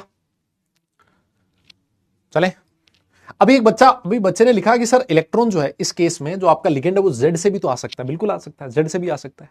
तो सर आपने यहां DZ² क्यों नहीं लिया? बेटा अगर मैं Z² लेता ना, तो सिर्फ एक ही लिगेंड ऐसा होता जिसकी डायरेक्शन और ऑर्बिटल की डायरेक्शन सेम होती। जब मैंने DX²Y² लिया ना, तो देख दो लिगेंड ऐसे हैं कि जिसमें लिगेंड की डायरेक्शन और ऑर्बिटल की डायरेक्शन सेम है, तो ये ज्यादा अच्छा है उसके कंपैरिजन में। यस, बहुत बढ़िया। आओ सर आगे बढ़ते हैं। सर कोऑर्डिनेशन नंबर आगे बात करो। सर हम लोग कोऑर्डिनेशन नंबर 4 तक बात कर चुके हैं, आप लिखिए सर कोऑर्डिनेशन नंबर 5 के बारे में, है ना। आइए जनाब, कोऑर्डिनेशन नंबर 5 लिखिए। आपका जो सेंट्रल मेटल है बेटा, उसका कोऑर्डिनेशन नंबर कितना है? 5 है। कोऑर्डिनेशन नंबर कितना है बेटा? 5 है। हालांकि coordination number 5 as such syllabus में मेंशन नहीं किया हुआ। देखो सिलेबस में मेंशन किया हुआ है सिर्फ कोऑर्डिनेशन नंबर 4 और कोऑर्डिनेशन नंबर 6, है ना। ये मैं बता दूं आपको, ये मेंशन है सिलेबस, लेकिन एडवांस में तो भैया कुछ भी पूछ सकता है। कोऑर्डिनेशन नंबर 5 आपका मतलब उसमें बोर्ड्स में नहीं पूछेगा, बोर्ड्स में सिर्फ कोऑर्डिनेशन नंबर 4 और 6 के बारे में पूछेगा, क्योंकि वही सिलेबस में मेंशन है, ठीक है ना। आओ सर देखो, जब कोऑर्डिनेशन नंबर 5 है ना, तो सर उसमें दो पॉसिबिलिटी हो सकती है ना। कोऑर्डिनेशन नंबर 5 में दो पॉसिबिलिटी हो सकती है। कौन कौन सी है? दोनों पॉसिबिलिटी मैं आपके सामने बनाने जा रहा हूं। देखिए, दोनों पॉसिबिलिटी मैं आपके सामने बनाने जा रहा हूं। पहली जो पॉसिबिलिटी है, इस केस में हाइब्रिडाइजेशन जो होगा, सबसे पहले बताओ सर, इस केस में हाइब्रिडाइजेशन हो सकता है sp3d और dsp3 भी हो सकता है। देखिए इन दोनों में डिफरेंस समझते हो आप लोग? अगर sp3d है, इसका मतलब बाहर वाला d ऑर्बिटल हाइब्रिडाइजेशन में यूज हुआ है, और अगर पहले d लिखा है, इसका मतलब अंदर वाला d ऑर्बिटल हाइब्रिडाइजेशन में यूज हुआ है। यस, मेरी बात समझो आप। यस, तो यहां पर भी जो d ऑर्बिटल यूज हो सकता है, ये जो हाइब्रिडाइजेशन हो सकता है, वो दो पॉसिबल है। सर आपने दो बार d क्यों लिखा है? मैंने कहा एक देख, जब डी ऑर्बिटल कौन सा यूज हो उसके बेसिस पे हाइब्रिड, ये मैंने दो पॉइंट बनाए। कि डी ऑर्बिटल कौन सा यूज हो रहा है। सोच, अगर मान लीजिए तेरा जो हाइब्रिडाइजेशन है उसमें डी जो ऑर्बिटल यूज हो रहा है, अगर वो D orbital d z square orbital use हो रहा है, समझना, अगर कौन सा ऑर्बिटल यूज हो रहा है बेटा, डी जेड स्क्वायर अगर ऑर्बिटल यूज हो रहा है, तो जो ये ज्योमेट्री बनेगी उसको मैं बोलूंगा ट्राइगोनल बाइपिरामिडल, जिसको आप लोग क्लास 11th में पढ़ते थे। उसको क्या बोला जाएगा बेटा, ट्राइगोनल बाइपिरामिडल ज्योमेट्री बोला जाएगा। और अगर मान लीजिए यहां पर डी ऑर्बिटल कौन सा यूज हुआ है, d x square y square orbital use हुआ है, तो उस केस में जो ज्योमेट्री बनेगी उसको बोला जाएगा प्लेनर स्क्वायर पिरामिडल, प्लेनर नहीं स्क्वायर पिरामिडल। क्या बोला जाता है, स्क्वायर पिरामिडल। सर ये कैसा होता है दिखने में, ये जानते हो क्या तुम लोग, देखो ये है मेटल, स्क्वायर बनाओ भाई, स्क्वायर बनाओ, लो सर ये बन गया स्क्वायर, ये 4 लिगेंड है तो सर ये बन गया मेटल, ये बन गया सर स्क्वायर, ठीक है। और सर एक इसमें पिरामिड बना दो सर, ये रहा, दिस इज स्क्वायर पिरामिडल। और ट्राइगोनल ट्राइगोनल बाइपिरामिडल ज्योमेट्री कैसी होती है सर, ये रहा मेटल। ट्राइगोनल बाइपिरामिडल सर ये तो हमने पढ़ा है सर, एक्सियल इक्वेटोरियल, देखिए ये सर ये हो गया सर ट्राइगोनल, और ये है सर बाइपिरामिडल, है ना, ये है bipyramidal, trigonal bipyramidal, this is called as trigonal bipyramidal. इसमें जो डी ऑर्बिटल यूज हो रहा है कौन सा है, डी जेड स्क्वायर, और यहां पर जो डी ऑर्बिटल यूज हो रहा है वो कौन सा है, d x square y square. Yes, मेरी बात आपको समझ में आ रही है क्या बेटा। अगर जब मैं बाद में डी लिख रहा हूं इसका मतलब ये बाहर वाले डी का जेड स्क्वायर ऑर्बिटल यूज हो रहा है, और अगर मैंने पहले डी लिखा है इसका मतलब n-1 डी ऑर्बिटल यूज हो रहा है। जब मैंने बाहर डी लिखा है इसका मतलब बाहर वाले, बाद में डी लिखा है इसका मतलब आउटर डी ऑर्बिटल यूज हो रहा है, पहले डी लिखा है इसका मतलब अंदर वाला डी ऑर्बिटल यूज हो रहा है। यस, अरे इनकी स्ट्रक्चर क्या दिखाना है ये, अब ये एनिमेशन से, मतलब एनिमेशन से क्या लिखना है ना, दोनों तो सेम ही है, दोनों सेम ही है, ये दोनों सेम दिख रहे हैं तुम्हें, ये दोनों सेम दिख रहे हैं क्या तुम्हें, ये बेटा सेम कैसे है, देखो इसमें तो स्क्वायर बन रहा है, ये देखो, ये देखिए मुन्ना जी ये स्क्वायर है, और सर ये देखो एक एल बाहर है सर, प्लेन से बाहर है सर, है ना, ये जो चारों लिगेंड है ये तो एक प्लेन में है और एक लिगेंड ऐसे, जैसे मान लो ये मेरी जो हथेली है वो एक प्लेन है तो एक लिगेंड ऐसे, दिस इज स्क्वायर पिरामिडल। और यहां क्या है, यहां सर 3 लिगेंड एक प्लेन में है, ये वाले जो 3 लिगेंड है ना वो एक प्लेन में है, 3 लिगेंड एक प्लेन में है, एक लिगेंड प्लेन से ऊपर और एक लिगेंड प्लेन से नीचे, तो ज्योमेट्री अलग अलग होगी ना, कौन सा डी ऑर्बिटल यूज हो रहा है उसके बेसिस पे ज्योमेट्री अलग अलग हो रही है। अगर मान लीजिए d orbital d z square है तो ट्राइगोनल बाइपिरामिडल, और अगर d x square y square है तो स्क्वायर पिरामिडल। अच्छा 19-20 का ही फर्क, हाँ 19-20 का फर्क, कोई बात नहीं बेटा, 19-20 में तो ना मतलब पता नहीं क्या का क्या हो जाता है, समझो आप, है ना, उसमें तो पता नहीं क्या का क्या हो जाएगा, ये नोट कर लो आप। तो सिमुलेशन कहां से दिखाऊं, देखेंगे अगर मैं अगली वाली क्लास में, कल वाली क्लास में देखूंगा, अगर इसमें 3D मॉडल में है कुछ तो मैं दिखा दूंगा, और 3D मॉडल में नहीं है तो फिर कुछ नहीं दिखेगा, है ना, हाँ 3D मॉडल में अगर कुछ होगा तो मैं दिखा दूंगा, और अगर नहीं हुआ तो फिर देखेंगे, है ना, लेकिन अभी मैं सर्च नहीं करूंगा, अभी तो मैं सर्च करने की जहमत उठा ही नहीं सकता, सीधी सी बात, नो बकवास, है ना, हाँ अभी मैं कुछ नहीं करूंगा, सीधी बात है। कल वाली क्लास में मैं देख लूंगा, अगर मान लीजिए 3D मॉडल है कोई ऐसा जो समझाने लायक है तो मैं ले आऊंगा, नहीं तो छोड़ देंगे। सर आ जाओ लास्ट कोऑर्डिनेशन नंबर 6 के बारे में बात कर लेते हैं, जो कि हमारे लिए काफी इंपॉर्टेंट है। हमारे लिए कोऑर्डिनेशन नंबर 6 और कोऑर्डिनेशन नंबर 4 ज्यादा इंपॉर्टेंट है, मैं पहले ही बोल दे रहा हूं। जब कोऑर्डिनेशन नंबर 6 होता है बेटा, 2 पॉसिबिलिटी हो सकती है, एक हाइब्रिडाइजेशन हो सकता है sp3d2 और दूसरा हाइब्रिडाइजेशन हो सकता है d2sp3। देखिए ये 2 हाइब्रिडाइजेशन पॉसिबल है। ज्योमेट्री दोनों ही केसेस में ऑक्टाहेड्रल होगी, यस इस केस में भी ज्योमेट्री ऑक्टाहेड्रल होगी और इस केस में भी ज्योमेट्री ऑक्टाहेड्रल होगी, ठीक है ना, दोनों ही केसेस में ज्योमेट्री पे कोई फर्क नहीं पड़ेगा, दोनों ही केसेस में ज्योमेट्री ऑक्टाहेड्रल ही होगी, ठीक है। और ऑक्टाहेड्रल ज्योमेट्री मेरे हिसाब से आप सब लोग जानते हो, है ना, ये है मेटल, और ये लिगेंड ये लिगेंड ये लिगेंड ये लिगेंड, ये चारों लिगेंड एक ही प्लेन में है, ठीक है, ये चारों लिगेंड एक ही प्लेन में है, और सर एक लिगेंड प्लेन से ऊपर और एक लिगेंड प्लेन से नीचे है। सर बॉन्ड एंगल सारे के सारे कितने हैं, 90 डिग्री के हैं, सारे बॉन्ड एंगल 90 डिग्री के। ये ऑक्टाहेड्रल है तो ये भी ऑक्टाहेड्रल है, यस। फर्क सिर्फ किस बात का है कि sp3d2 में बाहर वाला d ऑर्बिटल यूज हो रहे हैं और d2sp3 में अंदर वाले d ऑर्बिटल यूज हो रहे हैं। अब आप बोलोगे सर इसमें d ऑर्बिटल कौन कौन से यूज हो रहे हैं, तो मैं आपकी जानकारी के लिए बता दूं, इसमें d ऑर्बिटल आता है एक तो dx स्क्वायर वाई स्क्वायर और एक dz स्क्वायर, है ना, ये तो अंडरस्टूड है सर, है ना। यहां पर भी d कौन से होंगे, dx स्क्वायर वाई स्क्वायर और dz स्क्वायर, बस ये मैं आपको बस एक हाइब्रिडाइजेशन के टाइप समझाना चाह रहा था कि हमें कौन कौन से हाइब्रिडाइजेशन पढ़ने, लेकिन हमारे लिए सिलेबस में जो इंपॉर्टेंट चीज है वो है कोऑर्डिनेशन नंबर 6 और कोऑर्डिनेशन नंबर 4। इन पे हम लोग ज्यादा फोकस करेंगे। 5 वाले के मैं एक आध एग्जांपल भी दूंगा, लेकिन बाकी उतने इंपॉर्टेंट नहीं है जितने ये वाले हैं, क्योंकि हमारे सिलेबस में मेंशन सिर्फ यही किए गए। ठीक है ना, इसको हम लोग डिटेल में पढ़ेंगे। हाँ, इसको ऑक्टाहेड्रल भी बोल सकते हो, और बेटा इसको स्क्वायर बाय पिरामिडल ज्योमेट्री भी आप लोग कह सकते हो, है ना। इसको और क्या कह सकते हो, ऑक्टाहेड्रल बोल दो, या फिर अभी कोई बच्चा बोल रहा था कि सर स्क्वायर बाय पिरामिडल भी कह सकते हैं क्या? बिल्कुल कह सकते हैं ना, स्क्वायर बाय पिरामिडल भी हम लोग कह सकते हैं, स्क्वायर बाय पिरामिडल ज्योमेट्री भी कह सकते हैं ना। नोट कर लिया हो, डन लिखिए, फिर आगे चलते हैं, है ना। कैसे पता लगता है हाइब्रिडाइजेशन का, वो हम लोग अब थोड़ी देर में देखने वाले हैं, है ना, वो हम लोग अब थोड़ी देर में देखने वाले हैं।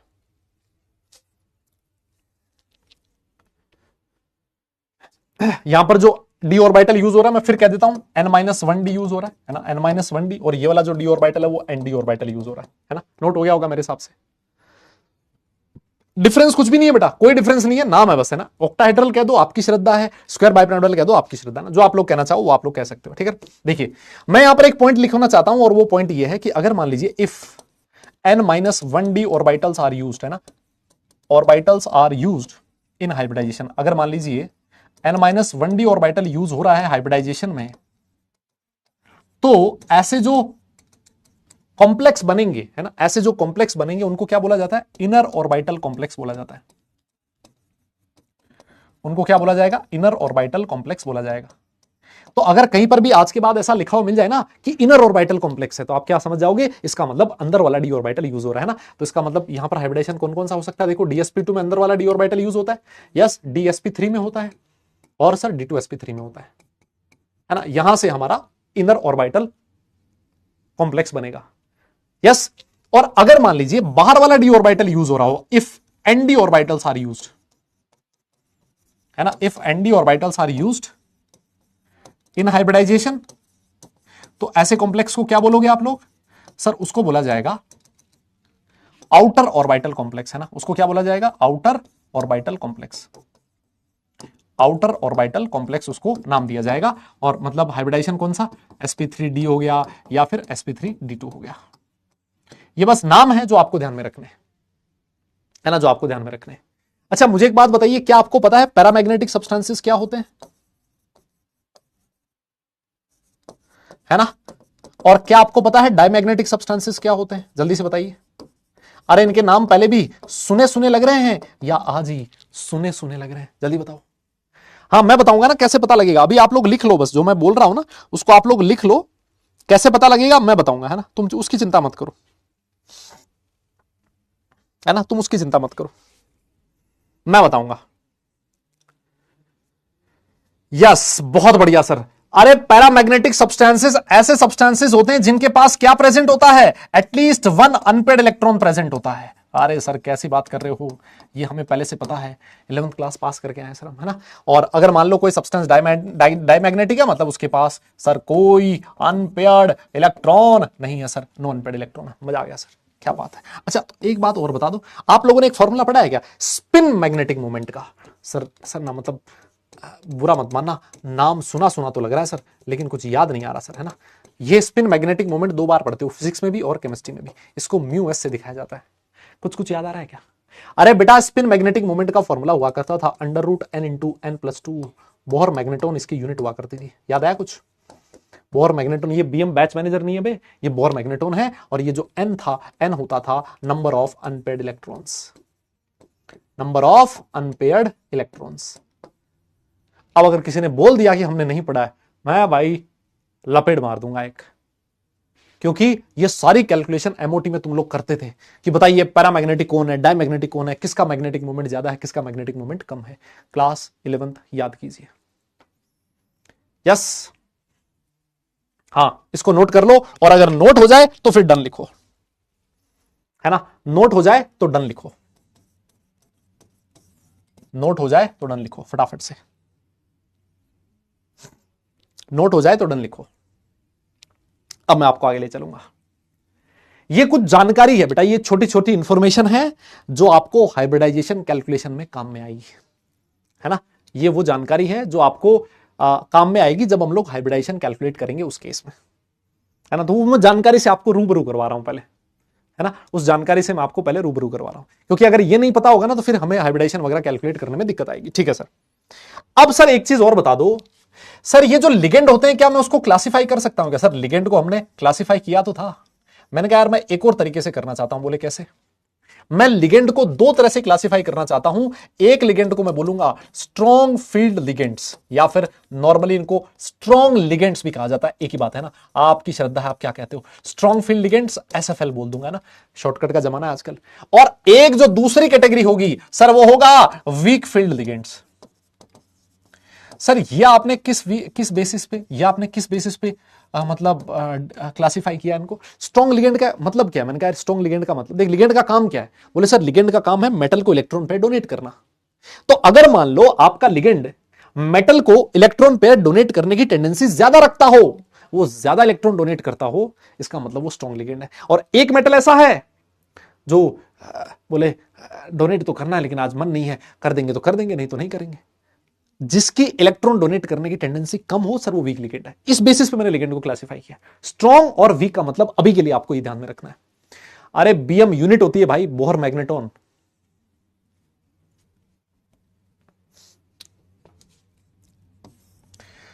जब तुम्हें बेटा बीएम नहीं पता ना तो तुम क्या ही कर रहे हो इस बैच में? हाँ, तुम क्या ही कर रहे हो? मुझे नहीं लगता तुम्हें बाकी कुछ समझ में आ रहा है? बोहर मैग्नेटॉन, मुझे नहीं लग रहा तुम्हें बाकी कुछ समझ में आ रहा होगा, तुम बस नाम के लिए बैठे होंगे बैच में। यस हाँ, तो सर कौन से लिगेंड ऐसे होते हैं, तो मुझे एक बात बताओ, इलेक्ट्रॉन डोनेट करने की टेंडेंसी किसकी ज्यादा होती है? जिसकी इलेक्ट्रॉन नेगेटिविटी कम हो या जिसकी इलेक्ट्रॉन नेगेटिविटी ज्यादा हो? क्या लगता है? ये तो तुम ऑर्गेनिक केमिस्ट्री में पढ़ के आए हो यार, है ना, वहां पर तुम लोग बेसिक स्ट्रेंथ कैलकुलेट करते थे, मुझे बता ही दोगे। जल्दी बताओ, जल्दी बताओ, यस यस जल्दी बताओ, किसकी इलेक्ट्रॉन डोनेट करने की टेंडेंसी ज्यादा होगी? जिसकी इलेक्ट्रॉन नेगेटिविटी कम हो या फिर जिसकी इलेक्ट्रॉन नेगेटिविटी ज्यादा हो? हाँ सर बिल्कुल सही। अरे सर जिसकी इलेक्ट्रॉन नेगेटिविटी कम होगी वो दे देगा सर, ले जाओ। जिसकी इलेक्ट्रॉन नेगेटिविटी ज्यादा होगी सर वो तो लेने की चेष्टा रखेगा, दे दो, मेरी इलेक्ट्रॉन नेगेटिविटी ज्यादा है मैं तुमसे खींच लूंगा, है ना। तो जनरली जो स्ट्रॉन्ग लिगेंड्स होते हैं उनमें carbon and nitrogen donor atoms होते हैं, और जो वीक लिगेंड्स होते हैं सर उसमें डोनर एटम कौन होता है? Oxygen and halogen atoms donor atom होते हैं। और आप लोग जानते हो कि ऑक्सीजन और हेलोजन की इलेक्ट्रॉन नेगेटिविटी ज्यादा होती है, इस वजह से वो वीक लिगेंड है, इलेक्ट्रॉन देने की टेंडेंसी कम रखते हैं। कार्बन नाइट्रोजन की इलेक्ट्रॉन नेगेटिविटी उनके कंपैरिजन में कम होती है। एक चीज मैं आपको बताना चाहता हूं कि अगर कार्बन और नाइट्रोजन डोनर एटम है, अगर आपका लिगेंड स्ट्रॉन्ग लिगेंड है तो electrons are forced to pair. ये क्या करते हैं ना, अगर इनको कहीं अनपेड इलेक्ट्रॉन दिख जाए इन लिगेंड्स को पेयरिंग करवा देते हैं, अगर जरूरत हो तो, जब जरूरत हो तो, है ना। ये अपना फालतू दिमाग नहीं खराब करते। इनको लग रहा है कि इलेक्ट्रॉन की पेयरिंग करवानी है और इलेक्ट्रॉन की पेयरिंग करवाने से अपना काम बन जाएगा, तो ये उन अनपेड इलेक्ट्रॉन्स को पेयर करवा देते हैं। लेकिन वीक लिगेंड कहता है भाई इतने मेरे बस की नहीं है, मैं किसी इलेक्ट्रॉन को पेयर नहीं करवाऊंगा, no pairing of electrons.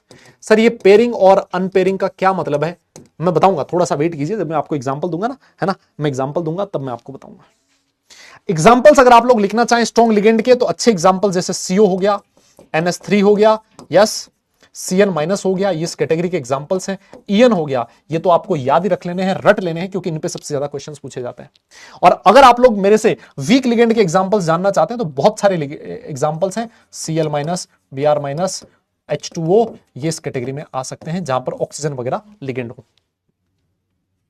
Yes हाँ, ये कुछ एग्जांपल्स हैं जो मैंने आपके सामने लिखे, लेकिन अभी अभी और भी कुछ एग्जांपल्स होंगे, जब मैं आपको करवाऊंगा तो उस समय मैं बताऊंगा। मतलब आपको मोटा मोटा ये ध्यान रखना है कि जो लिगेंड है वो दो कैटेगरी होती है, स्ट्रॉन्ग लिगेंड और वीक लिगेंड। स्ट्रॉन्ग लिगेंड का मतलब इनकी इलेक्ट्रॉन डोनेट करने की टेंडेंसी ज्यादा होती है, इनकी इलेक्ट्रॉन डोनेट करने की टेंडेंसी कम होती है।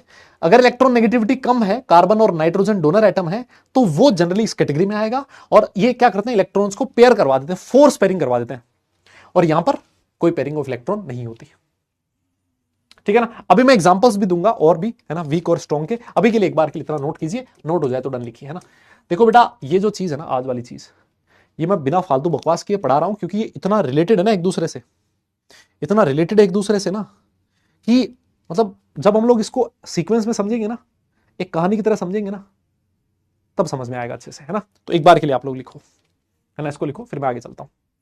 और अभी आपको लग रहा होगा कि ये इतना सब कुछ क्यों पढ़ाया जा रहा है, सर ये वीबीटी स्टार्ट कब होगा, है ना। आपको ऐसा लग रहा होगा कब हम लोग एग्जाम्पल लिखेंगे, जब मैं एग्जाम्पल लिखाऊंगा ना उस समय खत्म हो जाएगा वीबीटी, खत्म है, क्योंकि वो सारी चीजें तुम्हें पहले से पता होगी। अब देखो होता क्या है, एक सीरीज होती है जिसको स्पेक्ट्रोकेमिकल सीरीज बोला जाता है। हमारे पास बहुत सारे लिगेंड्स हैं, मैंने क्या किया, उन लिगेंड्स को उनकी स्ट्रेंथ के ऑर्डर में अरेंज कर दिया, और ये जो लिगेंड्स की स्ट्रेंथ का ऑर्डर है that is known as electrochemical series, और वो electrochemical series spectrochemical series sorry, और वो स्पेक्ट्रोकेमिकल सीरीज आपके सामने ये लिखी हुई।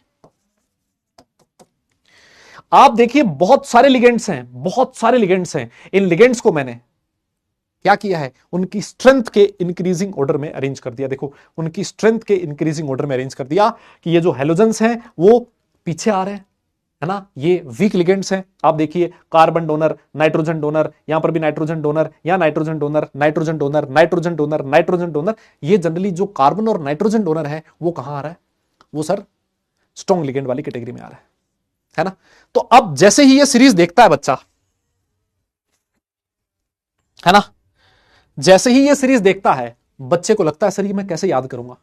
और मैं आपकी जानकारी के लिए बता दूं ये सारा सब कुछ आपको याद करने की जरूरत नहीं है, इसमें जो स्पेसिफिक लिगेंड्स हैं वो आपको ध्यान में रखने हैं। ये सीरीज नहीं याद करनी है, कोई ट्रिक नहीं बताऊंगा मैं इसकी, ये सीरीज याद करनी नहीं है, ये पूरी सीरीज नहीं याद करनी है। इसमें मैं आपको ये बताना चाहता हूं कि आयोडीन से लेके जो वाटर तक है ना, ये वाले जो होते हैं ये होते हैं वीक लिगेंड्स, और इसके बाद वाले जो लिगेंड्स होते हैं वो होते हैं स्ट्रॉन्ग लिगेंड्स। अब स्ट्रॉन्ग लिगेंड में आपको कौन कौन से एग्जांपल्स याद करने हैं मैं आपको बता दूं। देखो स्ट्रॉन्ग लिगेंड में NH3 आता है, आपका इथाइलिन डाइमाइन आता है, CN- आता है और CO आता है। यह आपको ध्यान रखना है कि ये स्ट्रॉन्ग लिगेंड्स हैं। अब आप चाहो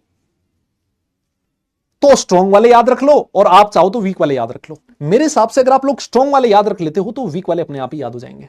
और ये तो बहुत छोटी सी सीरीज लिखवाई है, यस ये तो मैंने बहुत ही छोटी सी सीरीज लिखवाई है, ये तो मैंने आपको बहुत ही छोटी सी सीरीज लिखवाई है।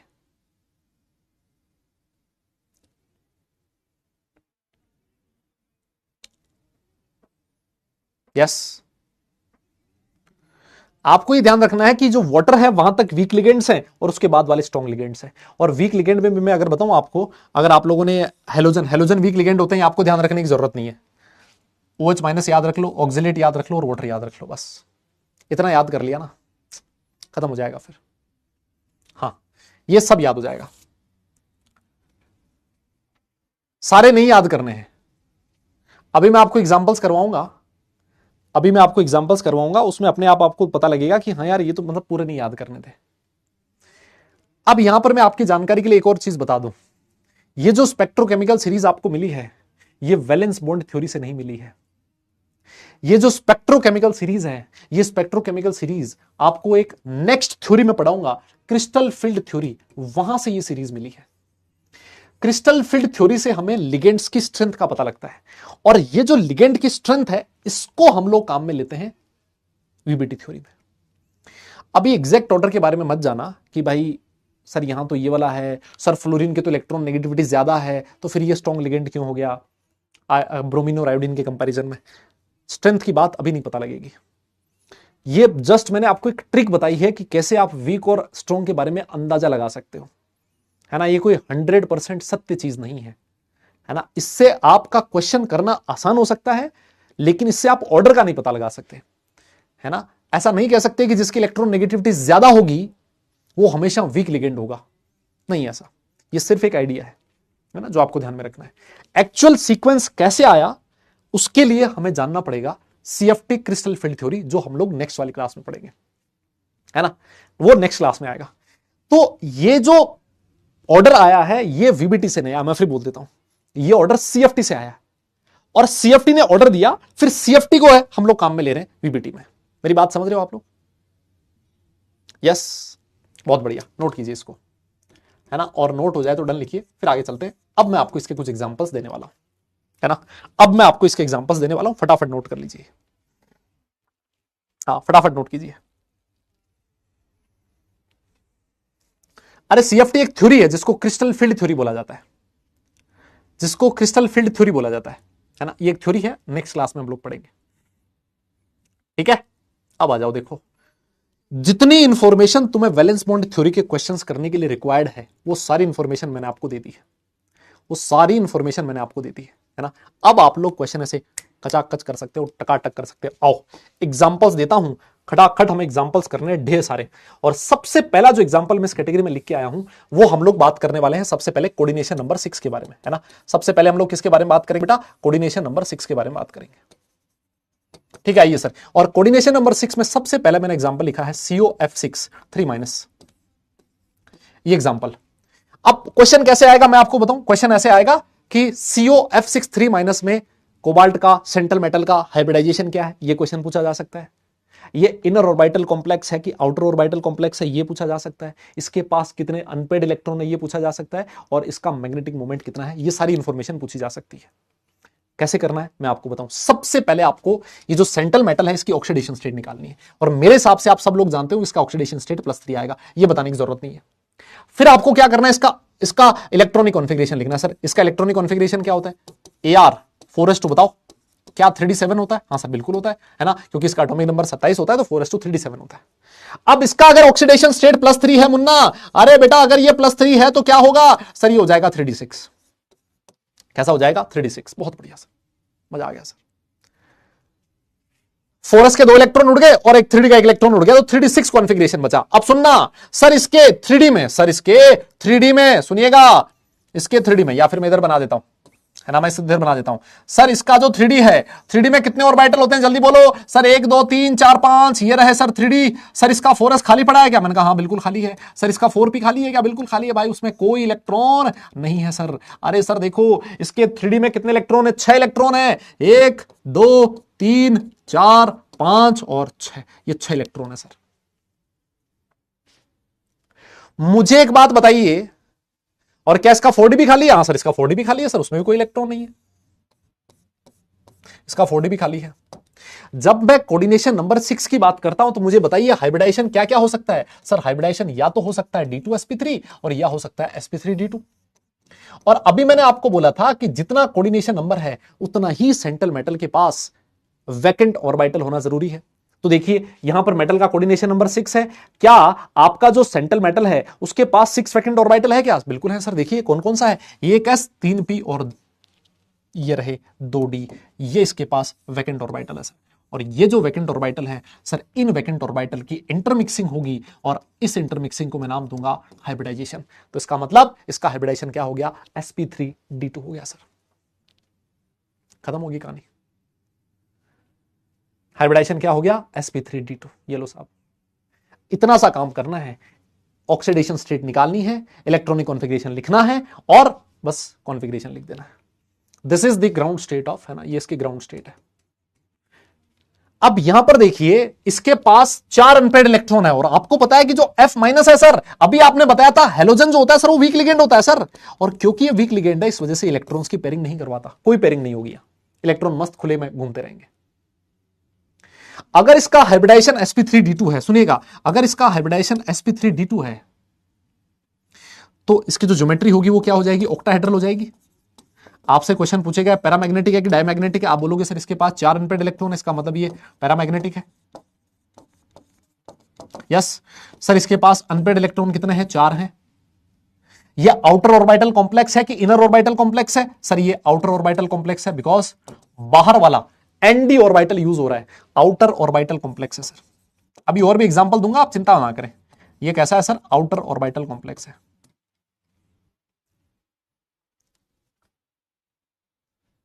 और क्योंकि हमारे पास वीक लिगेंड था, वीक लिगेंड ने इलेक्ट्रॉन की पेयरिंग नहीं करवाई, इलेक्ट्रॉन की पेयरिंग नहीं करवाई, और इलेक्ट्रॉन की पेयरिंग नहीं करवाई तो हमारे पास नंबर ऑफ अनपेड इलेक्ट्रॉन ज्यादा मिले। नंबर ऑफ अनपेड इलेक्ट्रॉन जितने ज्यादा होते हैं, स्पिन ऑफ इलेक्ट्रॉन भी उतनी ज्यादा होती है। तो इस वजह से इसको हाई स्पिन कॉम्प्लेक्स भी बोला जाता है। क्या बोला जाता है? हाई स्पिन कॉम्प्लेक्स भी बोला जाता है। सर स्पिन कैसे निकालते हैं? पता है ना, तुम लोगों ने 11वीं क्लास में पढ़ा होगा फिजिकल केमिस्ट्री में। स्पिन जो होता है, स्पिन का फॉर्मूला होता है n/2। स्पिन का फॉर्मूला होता है n/2। यहां n क्या है? Number of unpaired electrons. N क्या है बेटा, नंबर ऑफ अनपेड इलेक्ट्रॉन्स। जितने ज्यादा अनपेड इलेक्ट्रॉन्स होंगे स्पिन उतना ही ज्यादा होगा। तो क्योंकि यहां पर वीक लिगेंड था, वीक लिगेंड ने इलेक्ट्रॉन की पेयरिंग नहीं करवाई और इलेक्ट्रॉन पेयर नहीं करवाए, तो नंबर ऑफ अनपेड इलेक्ट्रॉन ज्यादा मिले। अनपेड इलेक्ट्रॉन ज्यादा मिले तो हमने बोला कि स्पिन ज्यादा है, स्पिन ज्यादा है, तो इसको हाई स्पिन कॉम्प्लेक्स बोला गया, हाई स्पिन कॉम्प्लेक्स बोला गया। अब कलर वलर के बारे में ना बकवास मत करो, अभी जितना मैं बोल रहा हूं ना उतना समझो, है ना, जितना मैं बोल रहा हूं उतना समझो। और अगर मान लो आपसे ये पूछे कि इसका मैग्नेटिक मोमेंट कितना है, तो आप लोग मैग्नेटिक मोमेंट भी निकाल सकते हो under root n into n plus 2 से, क्योंकि हमारे पास एन का वैल्यू कितना है, 4 है sir. Under root 4 into 4 plus 2, इसको सॉल्व कर लेना, जो भी आएगा वही आपका मैग्नेटिक मोमेंट होगा, लेकिन ये बोर मैग्नेटोन में आएगा। बोलिए,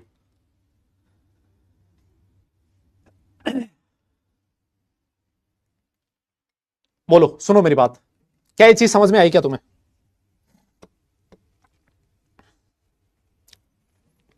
वापस सुनना मेरी बात, क्या करना है, देखो इधर देखो, क्या करना है। सबसे पहले आपको लिखना है इलेक्ट्रॉनिक कॉन्फ़िगरेशन, ठीक है। ऑक्सीडेशन स्टेट निकालनी है, ऑक्सीडेशन स्टेट निकाल के ये लिख देना है। आपने इसका कॉन्फ़िगरेशन लिख दिया। अब आपको चेक करना है कि जो लिगेंड है वीक है कि स्ट्रॉन्ग है। सर वीक है, वीक है तो कोई पेयरिंग नहीं होगी, जैसा है वैसा ही रख देना है। अब चेक करना है कि कोऑर्डिनेशन नंबर कितना है, 6 है। इसका मतलब मेटल के पास 6 वैकेंट ऑर्बिटल होने चाहिए। चेक कर लो कौन से वैकेंट ऑर्बिटल है, ये रहे सर वैकेंट ऑर्बिटल। और इससे पता लग जाएगा कौन सा हाइब्रिडाइजेशन है। हाइब्रिडाइजेशन का पता लग गया, फिर तो सारी सब कुछ चीज पता लग गई। क्या दिक्कत है इसमें? एक कह रहा सर ये इनर ऑर्बिटल कॉम्प्लेक्स होगा क्या? मैं थप्पड़ मार दूं ना, एक दिमाग में भूसा भरा है क्या तेरे? बाहर वाला डी ऑर्बिटल हाइब्रिडाइजेशन में यूज हो रहा है, ये वाला 3D ऑर्बिटल थोड़ी ना यूज हो रहा है हाइब्रिडाइजेशन में। हाइब्रिडाइजेशन में कौन सा ऑर्बिटल यूज हो रहा है? बाहर वाला डी, 4D ऑर्बिटल। तो अगर बाहर वाला डी ऑर्बिटल यूज हो रहा है, इसका मतलब ये आउटर ऑर्बिटल कॉम्प्लेक्स है ना। अच्छा, ये ग्राउंड स्टेट नहीं समझ में आया ना, उड़ा दो इसको, ये लो बस हटा दिया, कोई दिक्कत नहीं है, हटाओ। ग्राउंड स्टेट नहीं समझ में आया, तुम्हें नहीं पता ग्राउंड स्टेट क्या होती है, छोड़ दो, है ना। सर अगर तुम्हें 12वीं क्लास के बच्चे को ग्राउंड स्टेट नहीं पता तो मैं मूर्ख हूं जो ग्राउंड स्टेट लिख रहा हूं, मैं क्यों लिखूंगा? नहीं लिखना, छोड़ दो, ये कॉन्फ़िगरेशन है, ऐसा है बस, ठीक है। हाँ लो जी, कुछ तो भैया 11th क्लास में पढ़ के आया करो। 12th क्लास में आते हो सारी जिम्मेदारी टीचर के ऊपर डाल देते हो कि जो करना है तुम्हें कर ले, है ना। हम तो साला निठल्ले हैं, हम कुछ भी नहीं करके आएंगे। आओ, अब कितना मतलब तुम लोगों को वो आदत है भाई, मतलब किसकी?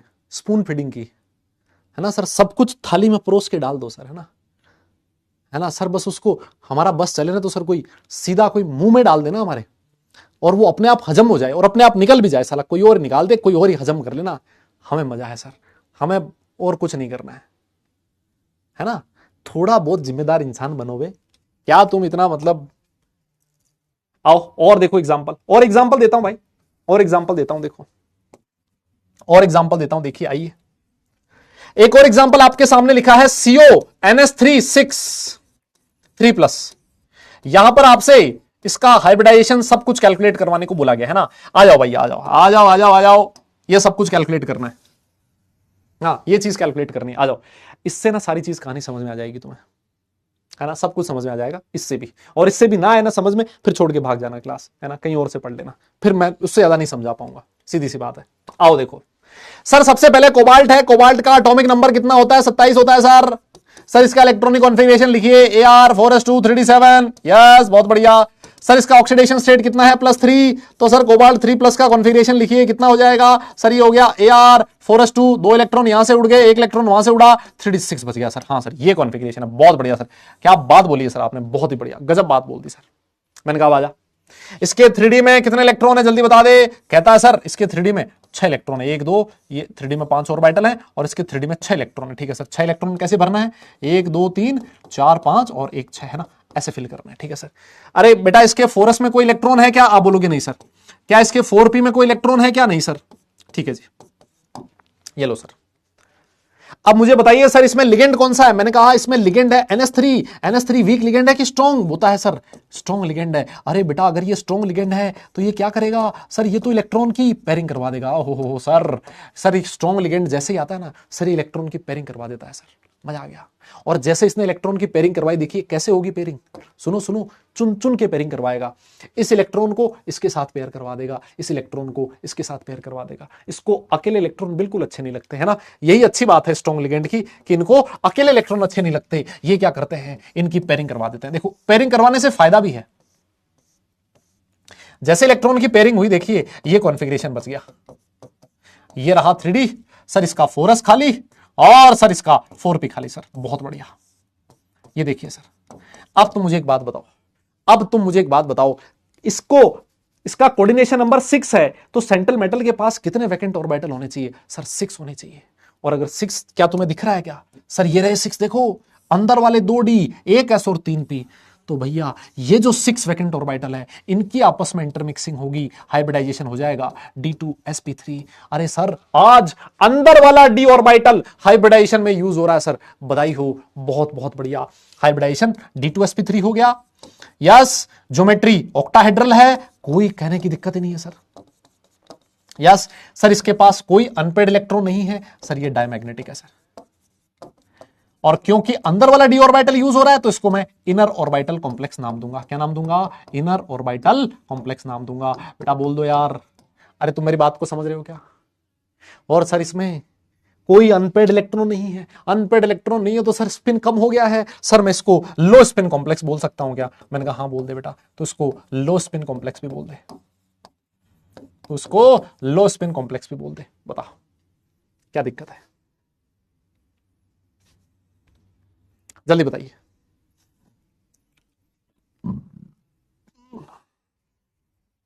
जल्दी जल्दी बताओ।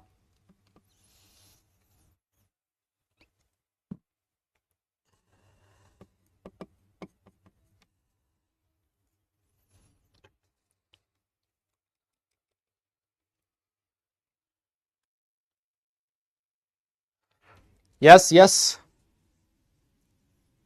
अरे है कोई दिक्कत तो बताइए। नहीं नहीं, बोलना पड़ेगा भाई, बोलना पड़ेगा, कोई दिक्कत हो तो बताइए।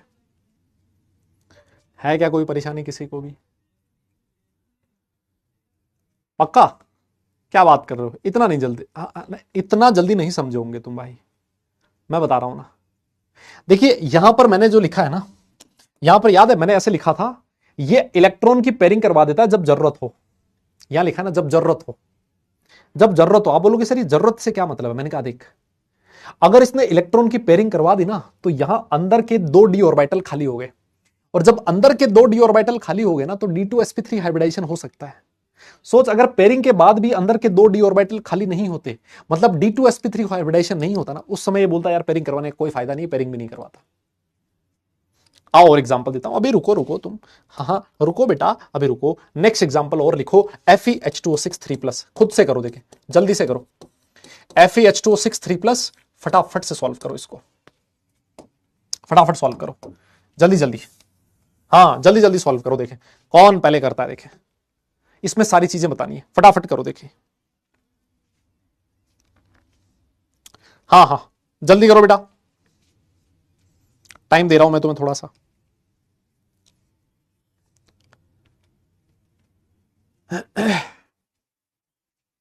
जल्दी कर लो, फिर इसका मैं आपको शॉर्ट ट्रिक भी बताऊंगा, चिंता मत करो, है ना, मैं शॉर्ट ट्रिक भी बताऊंगा, डोंट वरी।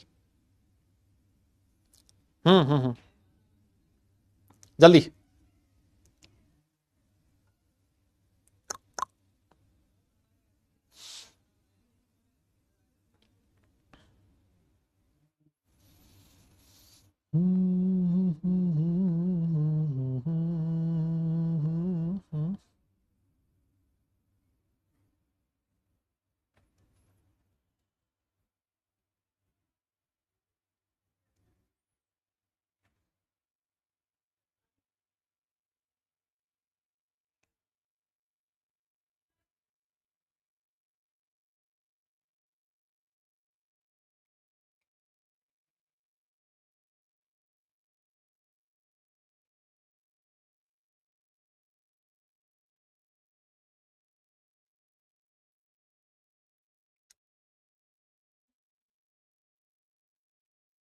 हो गया क्या?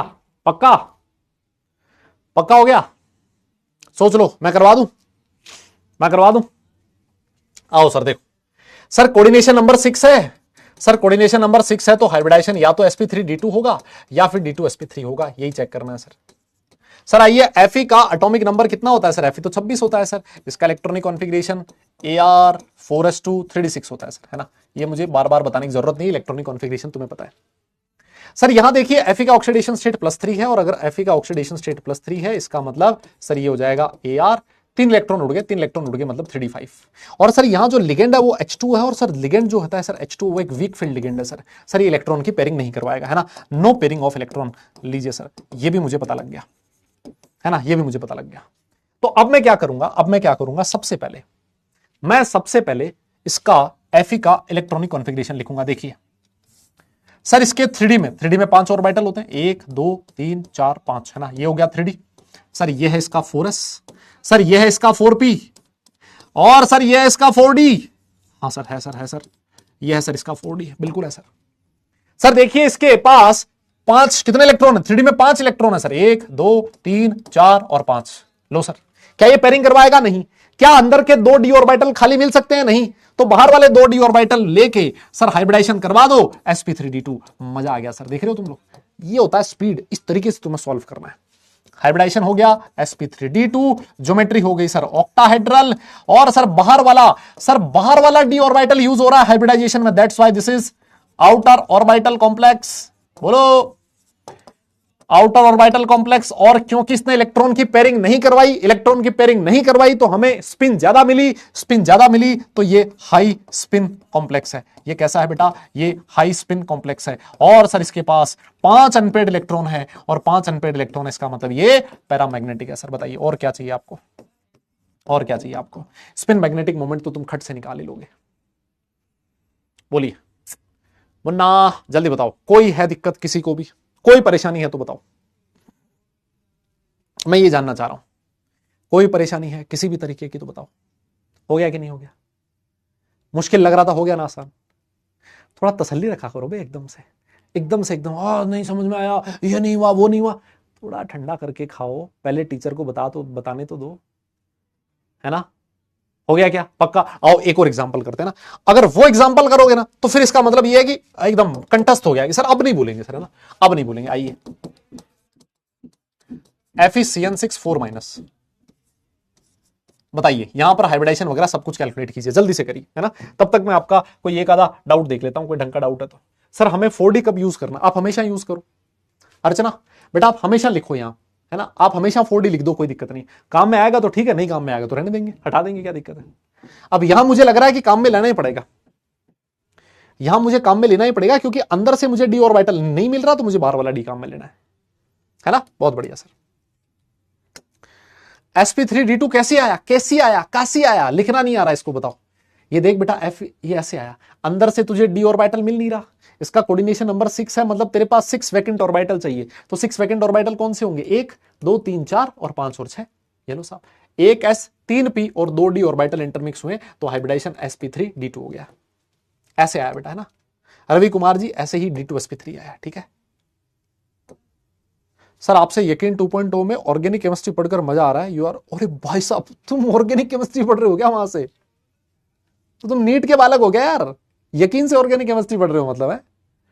What is high spin and low spin? बेटा देखो, हाई स्पिन का मतलब है जहां पर पेयरिंग ना हो रही हो। जब पेयरिंग नहीं होगी इलेक्ट्रॉन की तो अनपेड इलेक्ट्रॉन ज्यादा होंगे।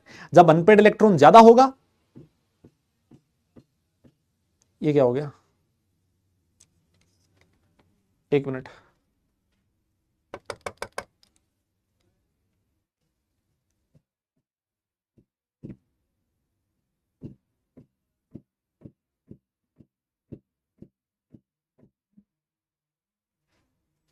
हम्म, हाँ तो मैं समझा रहा था कि जब अगर स्पिन नहीं होगी तो अनपेड इलेक्ट्रॉन ज्यादा होगा, अगर अनपेड इलेक्ट्रॉन ज्यादा होगा तो आप बोलोगे स्पिन ज्यादा है। अरे एकदम से स्क्रीन रुक गई थी मेरे सामने, तो मुझे लगा कि कहीं पर वो ना हो गया हो, मतलब लैग ना आ गया हो। सीओ क्या बेटा? कोबाल्ट है। बट सर 3D ऑर्बिटल का एनर्जी तो 4s से ज्यादा होता है, तो पहले इलेक्ट्रॉन उससे निकालना चाहिए ना। भाई माफ कर दे मुझे, है ना, मुझे माफ कर दे। कह रहा है 3D का एनर्जी ज्यादा होता है तो पहले इलेक्ट्रॉन 3D से निकलेगा। बेटा सुमित बेटा, बस तू ये गनीमत मान कि तू सामने नहीं बैठा है बेटा, तू सामने नहीं बैठा, यही तेरे लिए अच्छा था। इलेक्ट्रॉन हमेशा ऊपर से निकलता है, सबसे बाहर वाले से इलेक्ट्रॉन पहले निकलता है ना। सर हमें कैसे पता लगेगा कि 4p और 4d भी है इसके पास? हमेशा होगा इसके पास, तो क्यों नहीं होगा? अगर 4s है तो 4p और 4d भी होगा, भले ही वो खाली है कि भरे हुए हैं, उससे क्या मतलब है, होगा तो हमेशा।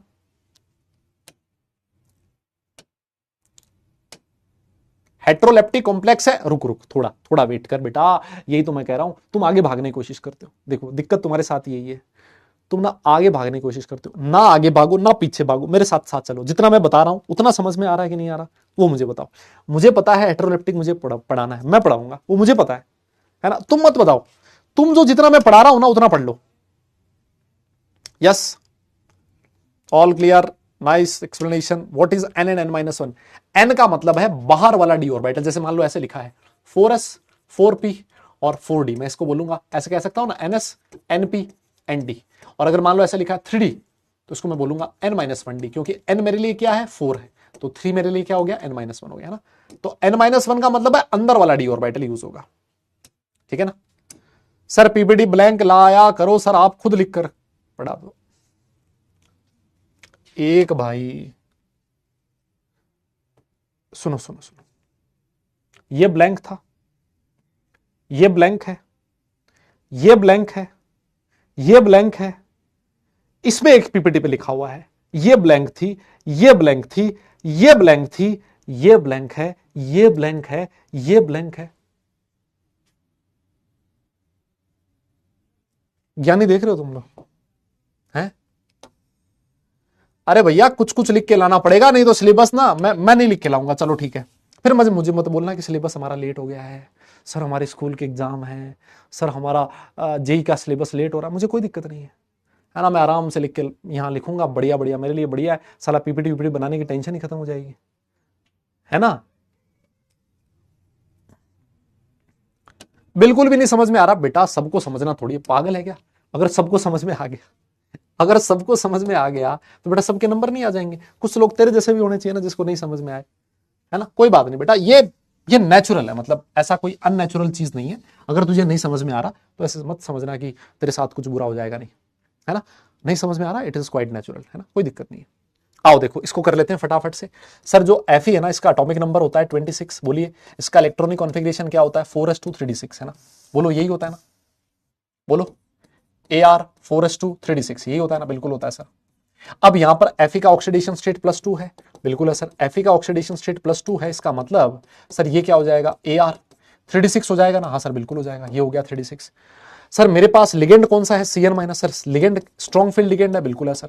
इसका मतलब अगर इसको जरूरत पड़ी तो क्या ये पेयरिंग करवा देगा इलेक्ट्रॉन की? बिल्कुल करवा देगा।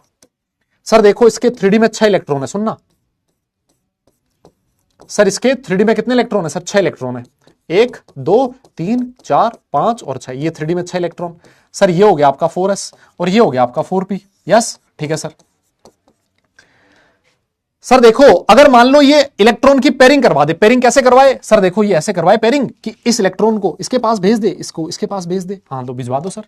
अगर ऐसा हो गया सर, अगर इसने इलेक्ट्रॉन की पेयरिंग करवा दी तो सर मजा आ गया सर। मैंने कहा कैसे? कहता सर देखो ना, अगर पेयरिंग हो गई ना तो इसमें 2 इसमें 2 इसमें 2, लो सर अंदर वाले 2d खाली कर दिया आपके लिए, है ना। सर अंदर वाले 2d खाली हैं सर आपके लिए, आप ऐश करो सर।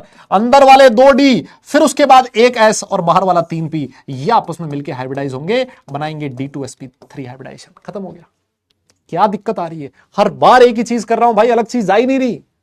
सर हाइब्रिडाइजेशन हो गया D2sp3 है सर, ये ऑक्टाहेड्रल। यस, और क्या होगा इसमें सर? और होगा सर इसमें अंदर वाला डी ऑर्बिटल यूज हो रहा है, इसका मतलब ये है सर इनर ऑर्बिटल कॉम्प्लेक्स। क्या इसके पास कोई अनपेड इलेक्ट्रॉन है? सर इसके पास कोई अनपेड इलेक्ट्रॉन नहीं है, इसका मतलब सर ये है डायमैग्नेटिक। इसकी स्पिन कम हुई कि ज्यादा हुई? पेयरिंग से स्पिन कम हो गई, तो इसका मतलब ये है लो स्पिन कॉम्प्लेक्स। बताओ सबका मैच कर गया क्या? कितने लोगों का मैच कर गया? यस, सबका मैच कर गया क्या? बोलिए यस यस। बहुत बढ़िया सर, ये तो बहुत आसान लग रहा है सर। मैंने कहा बहुत आसान है, ये सिंपल चीज है, बहुत आसान है ना। बहुत सिंपल है, कुछ भी मुश्किल नहीं है।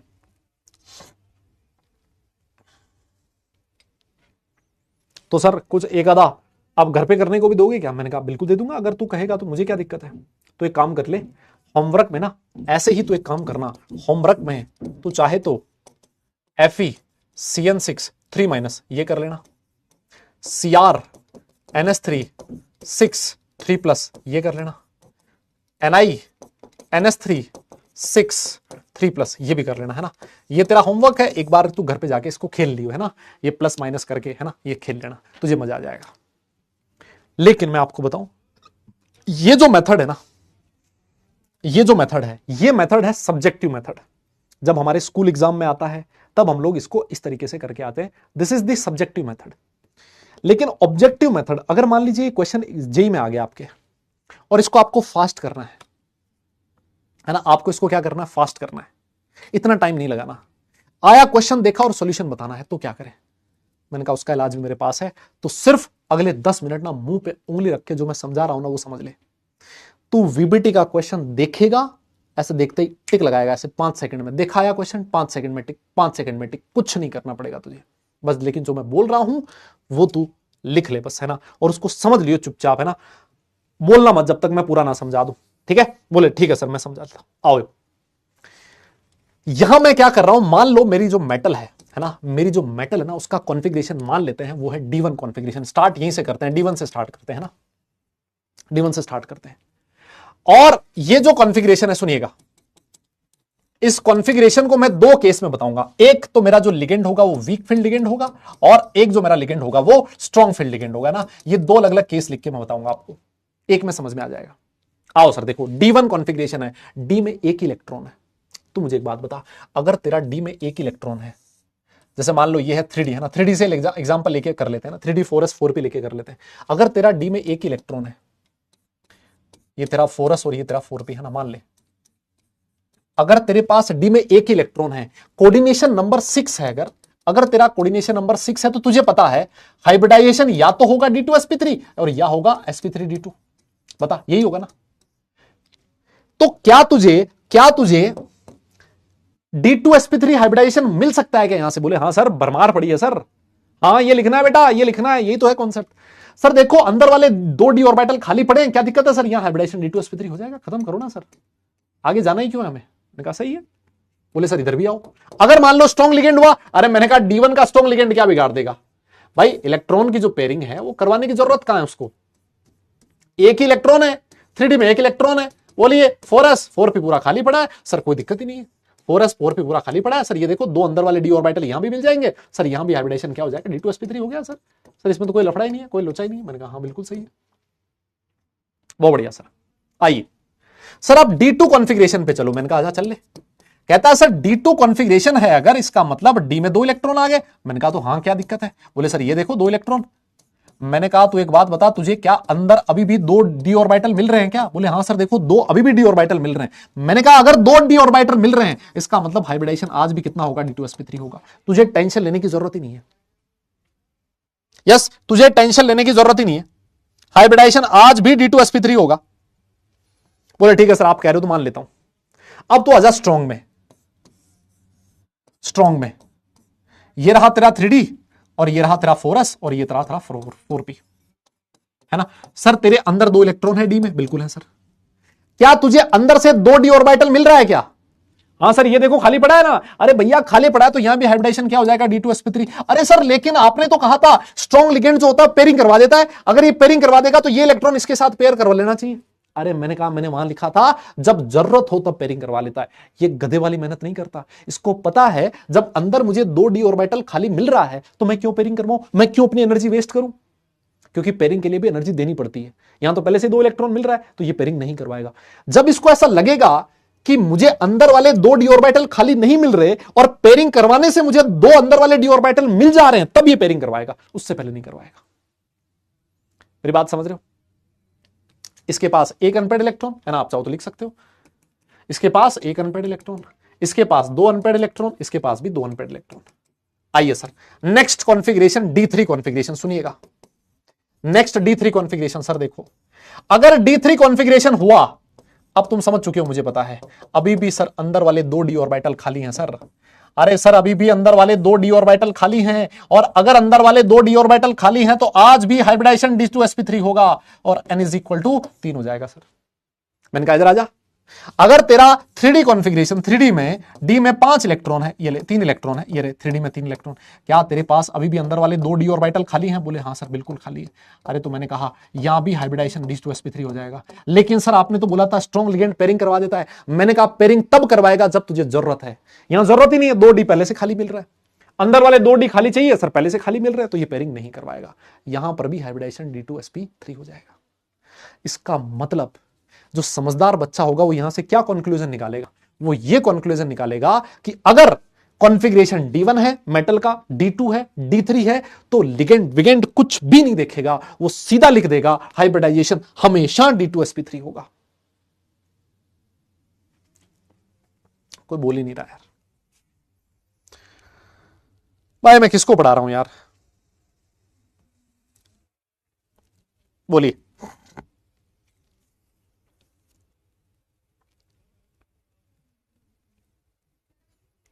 यस, क्या मेरी बात समझ में आई क्या?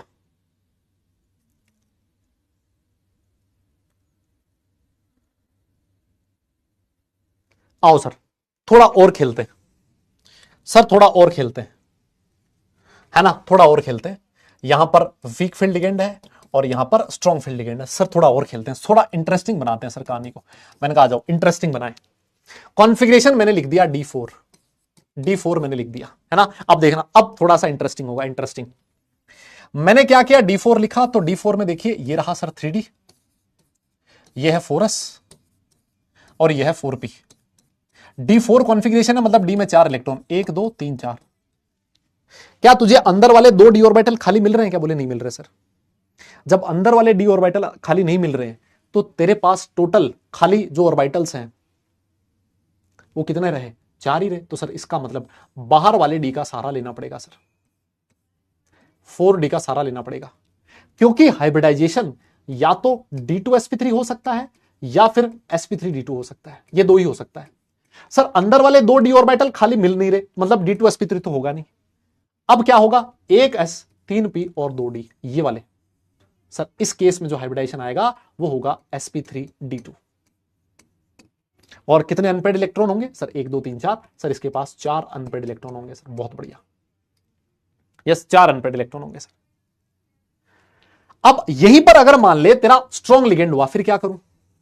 बोले सर स्ट्रॉन्ग लिगेंड के केस में ना वापस वही लिखो, कॉन्फ़िगरेशन लिखो। आप दिक्कत क्या है सर? ये देखो 3D, ये है सर 3D, ये है सर 4s और ये है सर 4p। ये देखिए सर कितने इलेक्ट्रॉन है आपके पास D में? 4 इलेक्ट्रॉन, 1 2 3 4।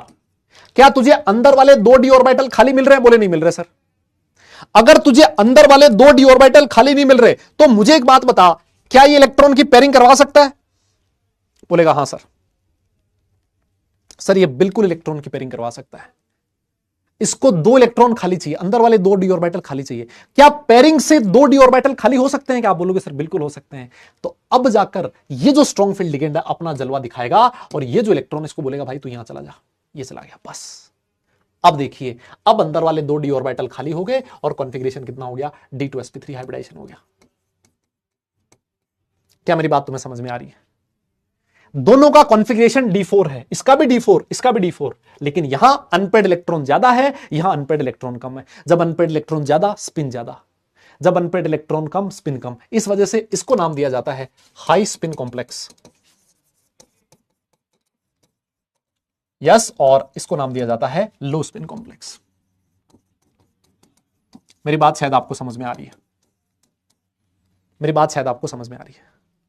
यस समझे क्या? अब कुछ कुछ समझ में भेजे में घुस रहा है ना। और देखो, और देखो, अभी D5 कॉन्फ़िगरेशन और बढ़ते हैं। अब तुम समझ चुके हो, अगर मैं D5 कॉन्फ़िगरेशन लिखूंगा, देख ये तेरा 3D है, 5 इलेक्ट्रॉन आ गए, 1 2 3 4 5। सर अंदर 2D खाली नहीं है सर। अब मैं डायरेक्ट लिख दूं क्या? अब मैं डायरेक्ट लिख दूं क्या यार? यार अब तो समझ गया होगा ना। अब मैं डायरेक्ट लिख दूं क्या? अंदर 2 d ऑर्बिटल खाली नहीं है, मतलब हाइब्रिडाइजेशन क्या हो जाएगा? sp3d2 होगा, बाहर वाले d को सहारा लेना पड़ेगा। और कितने अनपेड इलेक्ट्रॉन आएंगे सर? 5 अनपेड इलेक्ट्रॉन है। सर यहां पर क्या होगा? यहां पर क्या होगा देखो सर, पांच अनपेड इलेक्ट्रॉन, पांच अनपेड, पांच पे इलेक्ट्रॉन है डी में। ये देखिए 1 2 3 4, ये रहे सर 3D में देखो 5 इलेक्ट्रॉन है, 1 2 3 4 और 5। मैंने कहा अंदर वाले 2 डी खाली हो सकते हैं क्या? बोले हो तो सकते हैं सर, ये अगर इसके साथ पेयर हो जाए, ये इसके साथ पेयर हो जाए, तो मैंने कहा करवा दे भाई, ये इसके साथ पेयर, ये इसके साथ पेयर। ओहो सर मजा आ गया सर। ये देखिए साहब, अरे सर क्या गजब चीज है ये तो, सर ये तो गजब चीज है सर। अब की बार हाइब्रिडाइजेशन हो गया वापस से D2sp3। सर यहां अनपेड इलेक्ट्रॉन है सिर्फ 1 और वहां अनपेड इलेक्ट्रॉन था 5, तो सर ये है लो स्पिन कॉम्प्लेक्स, और सर वो वाला है हाई स्पिन कॉम्प्लेक्स। क्या तुम समझ पा रहे हो क्या बेटा? तुम लोग समझ पा रहे हो क्या मेरी बात को? क्या तुम लोग मेरी बात को समझ पा रहे हो क्या? यस बोलो, बोलिए फटाफट, नोट करो इसको। इतना डन लिखो फिर हम लोग आगे चलते हैं। इतना डन लिखो फिर मैं आगे ले चलता हूं, D6 कॉन्फ़िगरेशन और करवाता हूं।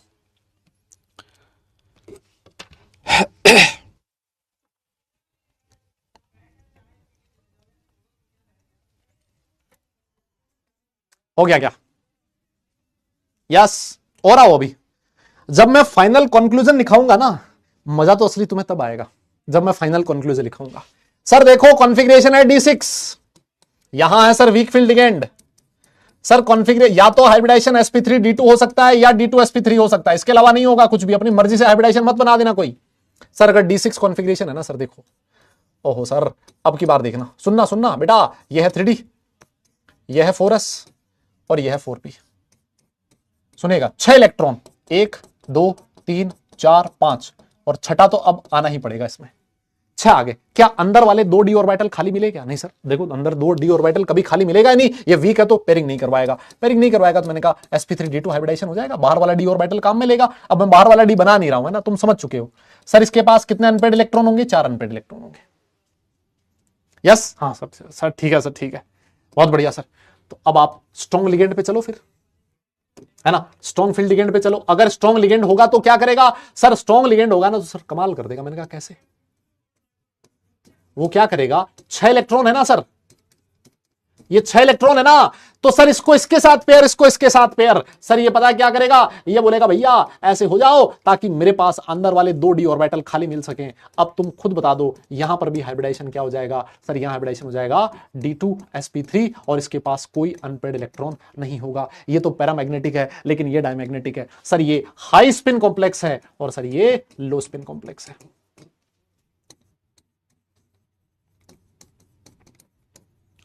मेरे हिसाब से कुछ कुछ चीजें तुम्हें समझ में आ रही है, और ये डायमैग्नेटिक हो गया। बोलो यस। अगर D7 कॉन्फ़िगरेशन हुआ तब क्या होगा? D7 थोड़ा सा रुकना पड़ेगा, D7 के लिए थोड़ा सा रुकना पड़ेगा, है ना, D7 में थोड़ा सा रुकना पड़ेगा। उससे पहले मैं आपको D8 कॉन्फ़िगरेशन पे ले चलता हूं। मैं आपको D8 कॉन्फ़िगरेशन पे ले चलता हूं। आइए, यहां वीक फील्ड लिगेंड है और यहां स्ट्रॉन्ग फील्ड लिगेंड है, समझिएगा। मैं आपको वीक फील्ड लिगेंड पे ले चलता हूं, आओ।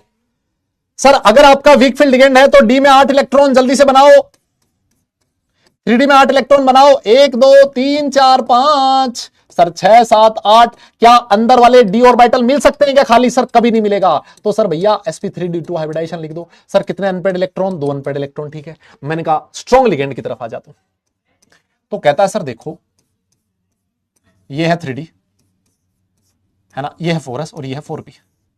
सर आपके पास डी में 8 इलेक्ट्रॉन है, 1 2 3 4 5 6 7 8। अब समझना कहानी, अब समझना कहानी। मुझे एक बात बताओ, अगर स्ट्रॉन्ग लिगेंड है, ये इलेक्ट्रॉन की पेयरिंग करवा भी दे, अगर ये इलेक्ट्रॉन की पेयरिंग करवा भी दे, तो क्या अंदर वाले 2 d ऑर्बिटल खाली मिल सकते हैं क्या? नहीं बताओ। अगर ये इलेक्ट्रॉन की पेयरिंग करवा भी दे तो क्या आपको अंदर वाले 2 d ऑर्बिटल खाली मिल सकते हैं क्या? नहीं मिलेंगे। जब नहीं मिलेंगे अंदर वाले 2 d ऑर्बिटल खाली, D2sp3 हो ही नहीं सकता। अगर हाइब्रिडाइजेशन sp3d2 ही होना है ना, तो ये बोलेगा भाई तू ऐश कर, मैं तुझे पेयरिंग नहीं करवा रहा, और पेयरिंग नहीं करवा रहा तो n = 2 यहां पर भी होगा। अब मैं यहां हाई स्पिन लो स्पिन नहीं बोलूंगा, क्यों? क्योंकि इधर भी स्पिन 2 इधर भी स्पिन 2, तो ये हाई स्पिन लो स्पिन डिफाइन इस केस में नहीं होगा। अब तुम बात को पकड़ चुके हो, आओ D9 कॉन्फ़िगरेशन लिखो।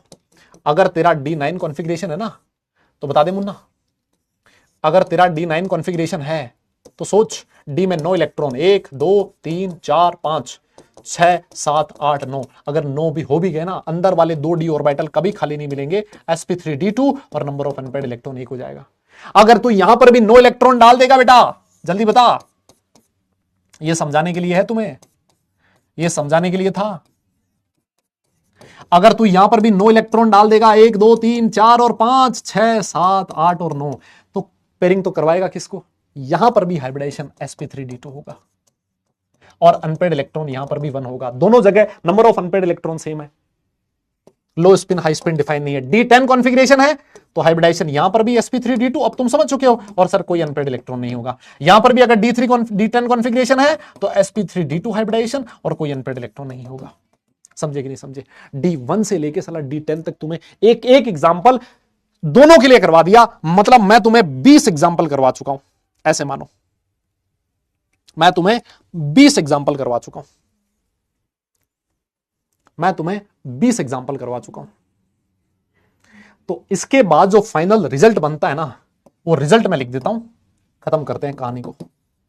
जो फाइनल रिजल्ट बन रहा है ना, रिजल्ट ये है, अगर तेरा मेटल का कॉन्फ़िगरेशन D0 D1 D2 और D3 है ना, हाइब्रिडाइजेशन हमेशा D2sp3 होगा। नो इफेक्ट ऑफ लिगेंड, खत्म, नो इफेक्ट ऑफ लिगेंड, खत्म कहानी।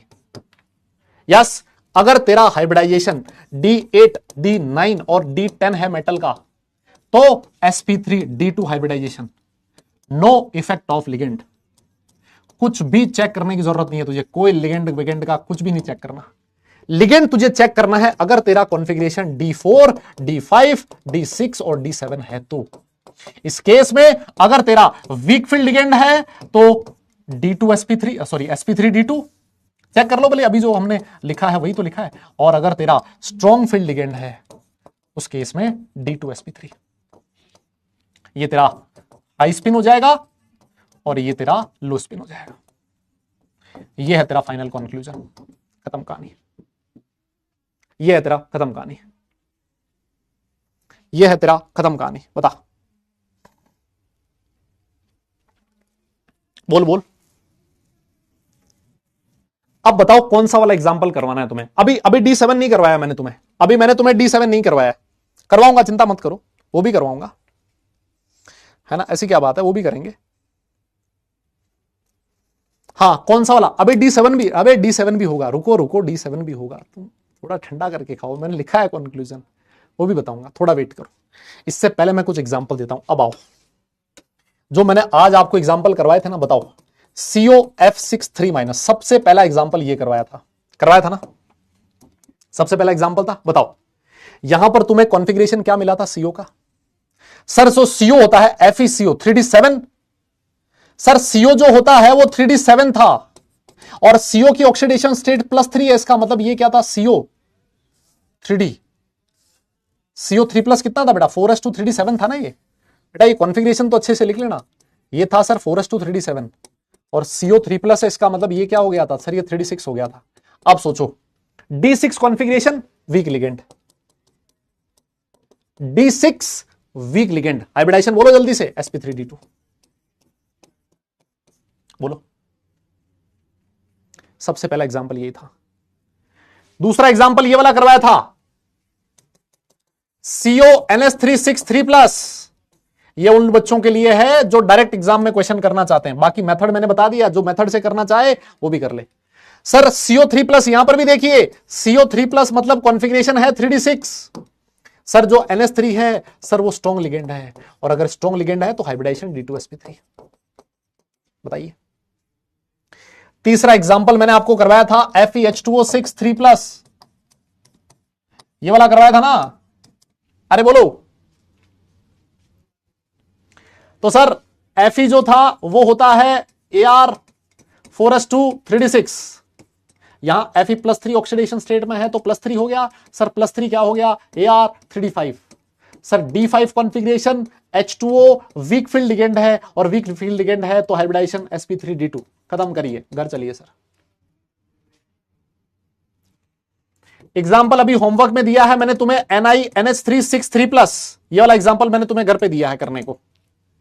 सर जो निकल है उसका इलेक्ट्रॉनिक कॉन्फ़िगरेशन सारी दुनिया जानती है, 4s2 3d8 होता है। अगर यहां पर Ni की ऑक्सीडेशन स्टेट +3 है, अगर मैं यहां 3+ लिख रहा हूं, इसका मतलब ये क्या हो गया सर, ये 3d7 हो गया। सर D7 कॉन्फ़िगरेशन और NH3 जो है सर वो स्ट्रॉन्ग लिगेंड है, सर ये स्ट्रॉन्ग फील्ड लिगेंड है, D7 strong field ligand, hybridisation बताइए जल्दी से, D2sp3। बोलो तो सही, कोई भी एग्जांपल लेके आओ तुम लोग, कोई एग्जांपल लेके आओ, खट से हो जाएगा। नहीं तुम लेके आओ भाई।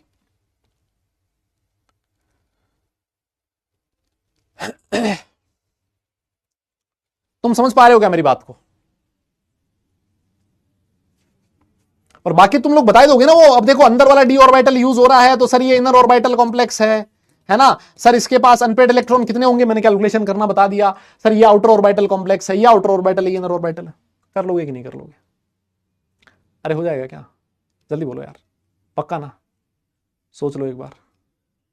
तो मेरे हिसाब से ये जो D7 है, इस D7 को मैं करवाऊंगा अगली क्लास में, है ना। जो D7 है बेटा उसको मैं करवाऊंगा अगली क्लास में। आपके सामने कुछ होमवर्क है, कुछ क्वेश्चंस है मैंने आपको होमवर्क में दिए हैं, एक बार के लिए इनको करिएगा। ये वाला होमवर्क है ना। और आप लोग नहीं, ये इसमें सारे 6 वाले ही है ना? हाँ 6 वाले हैं, 6 वाले। अच्छा 4 वाले भी हैं क्या बेटा? 4 हमने नहीं पढ़ा है, तो इसमें से सिर्फ आप ये 2 कर लेना, है ना। ये 2 कर लेना। कोऑर्डिनेशन नंबर 4 हमने नहीं पढ़ा, हालांकि मेथड यही है, लेकिन फिर भी हमने नहीं पढ़ा है अभी। इसमें 5 वाले भी हैं, ये भी नहीं हो पाएगा अभी। हाँ ये वाला कर लेना आप लोग, ये आप लोग कर सकते हो, है ना। ये आपका होमवर्क है। और देखिए इसमें से नहीं हो पाएंगे सारे अभी, ये भी नहीं हो पाएगा, है ना। कोई बात नहीं, जितना हो पाए है ना उतना आप लोग करिएगा। मैंने आपको काफी सारे क्वेश्चंस जो हैं वो उसमें दिए हैं। आज आपका जो डीपीपी है, डीपीपी में काफी सारे क्वेश्चंस हैं, डीपीपी में ठीक ठाक क्वेश्चंस हैं, एक बार आप लोग वहां से करिएगा। अगली जो क्लास होगी उसमें वीबीटी खत्म करूंगा। मुझे लग रहा था कि मैं आज वीबीटी खत्म कर दूंगा, लेकिन नहीं हो पाया आज, है ना, क्योंकि आज थ्योरी ज्यादा थी ना, काफी सारी थ्योरी थी, और तुम लोगों ने कुछ पढ़ रखा नहीं 11th क्लास का, है ना। तो इस वजह से आज नहीं हो पाया वीबीटी। कल वाली क्लास में वीबीटी खत्म कर देंगे और फिर उसके बाद crystal field theory next class में स्टार्ट करेंगे, है ना।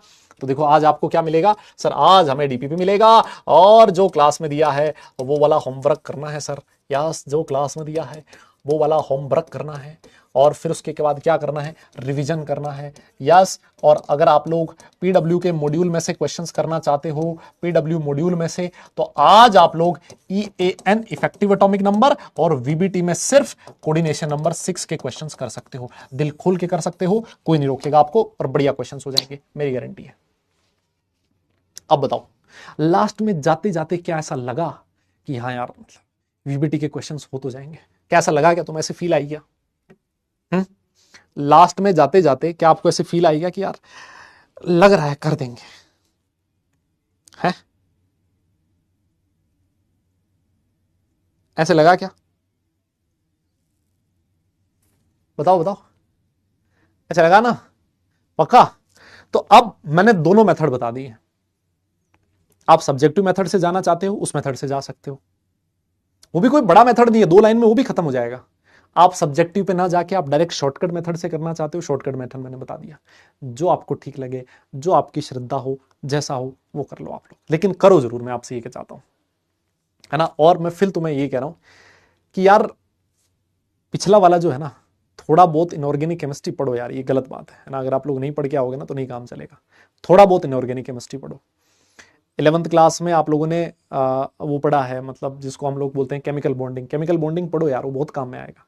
आप लोग अगर वो नहीं पढ़ोगे पीरियोडिक क्लासिफिकेशन, तो आपको 12th में ज्यादा टाइम लगेगा। सिर्फ थोड़ा सा रिवाइज करके आ जाओ। आज वाली क्लास में भी इतना टाइम लगने का जो रीजन है वो सिर्फ इतना ही था कि हमने 11th क्लास की कुछ चीजें नहीं पढ़ रखी, वरना आज VBT खत्म कर देते हम, कल वाली क्लास में CFT स्टार्ट करवाते, तो सिलेबस भी हमारा एक अच्छे खासे पेज से होता और टाइम पे सिलेबस खत्म हो जाता, रिवीजन के लिए में ज्यादा टाइम मिल जाता। मेरी बात समझ रहे हो आप लोग? तो थोड़ा सा यार, अगर जैसे भी तुम्हें टाइम मिले ना, संडे आ रहा है अभी, है ना, परसों संडे है, एक बार के लिए बैठ के पुराना पार्ट रिवाइज करना, है ना। और मैंने तुम्हें बोल भी रखा है, अगर ज्यादा कुछ नहीं हो रहा तो मतलब मंजिल के मेरे वीडियोस हैं, है ना, लास्ट ईयर का जो मंजिल था उसमें मैंने इनऑर्गेनिक केमिस्ट्री पढ़ाया है। एक बार के लिए बैठ के यार 1-2 दिन में उनको खत्म कर दो, है ना, लेकिन वो फायदा देगा यार तुम्हें बहुत बहुत, है ना। चलो बस आज के खत्म करते हैं, मेरी भी क्लास अभी 6 बजे से, है ना, 5 मिनट का ब्रेक। आज तो हालत खस्ता होने वाली।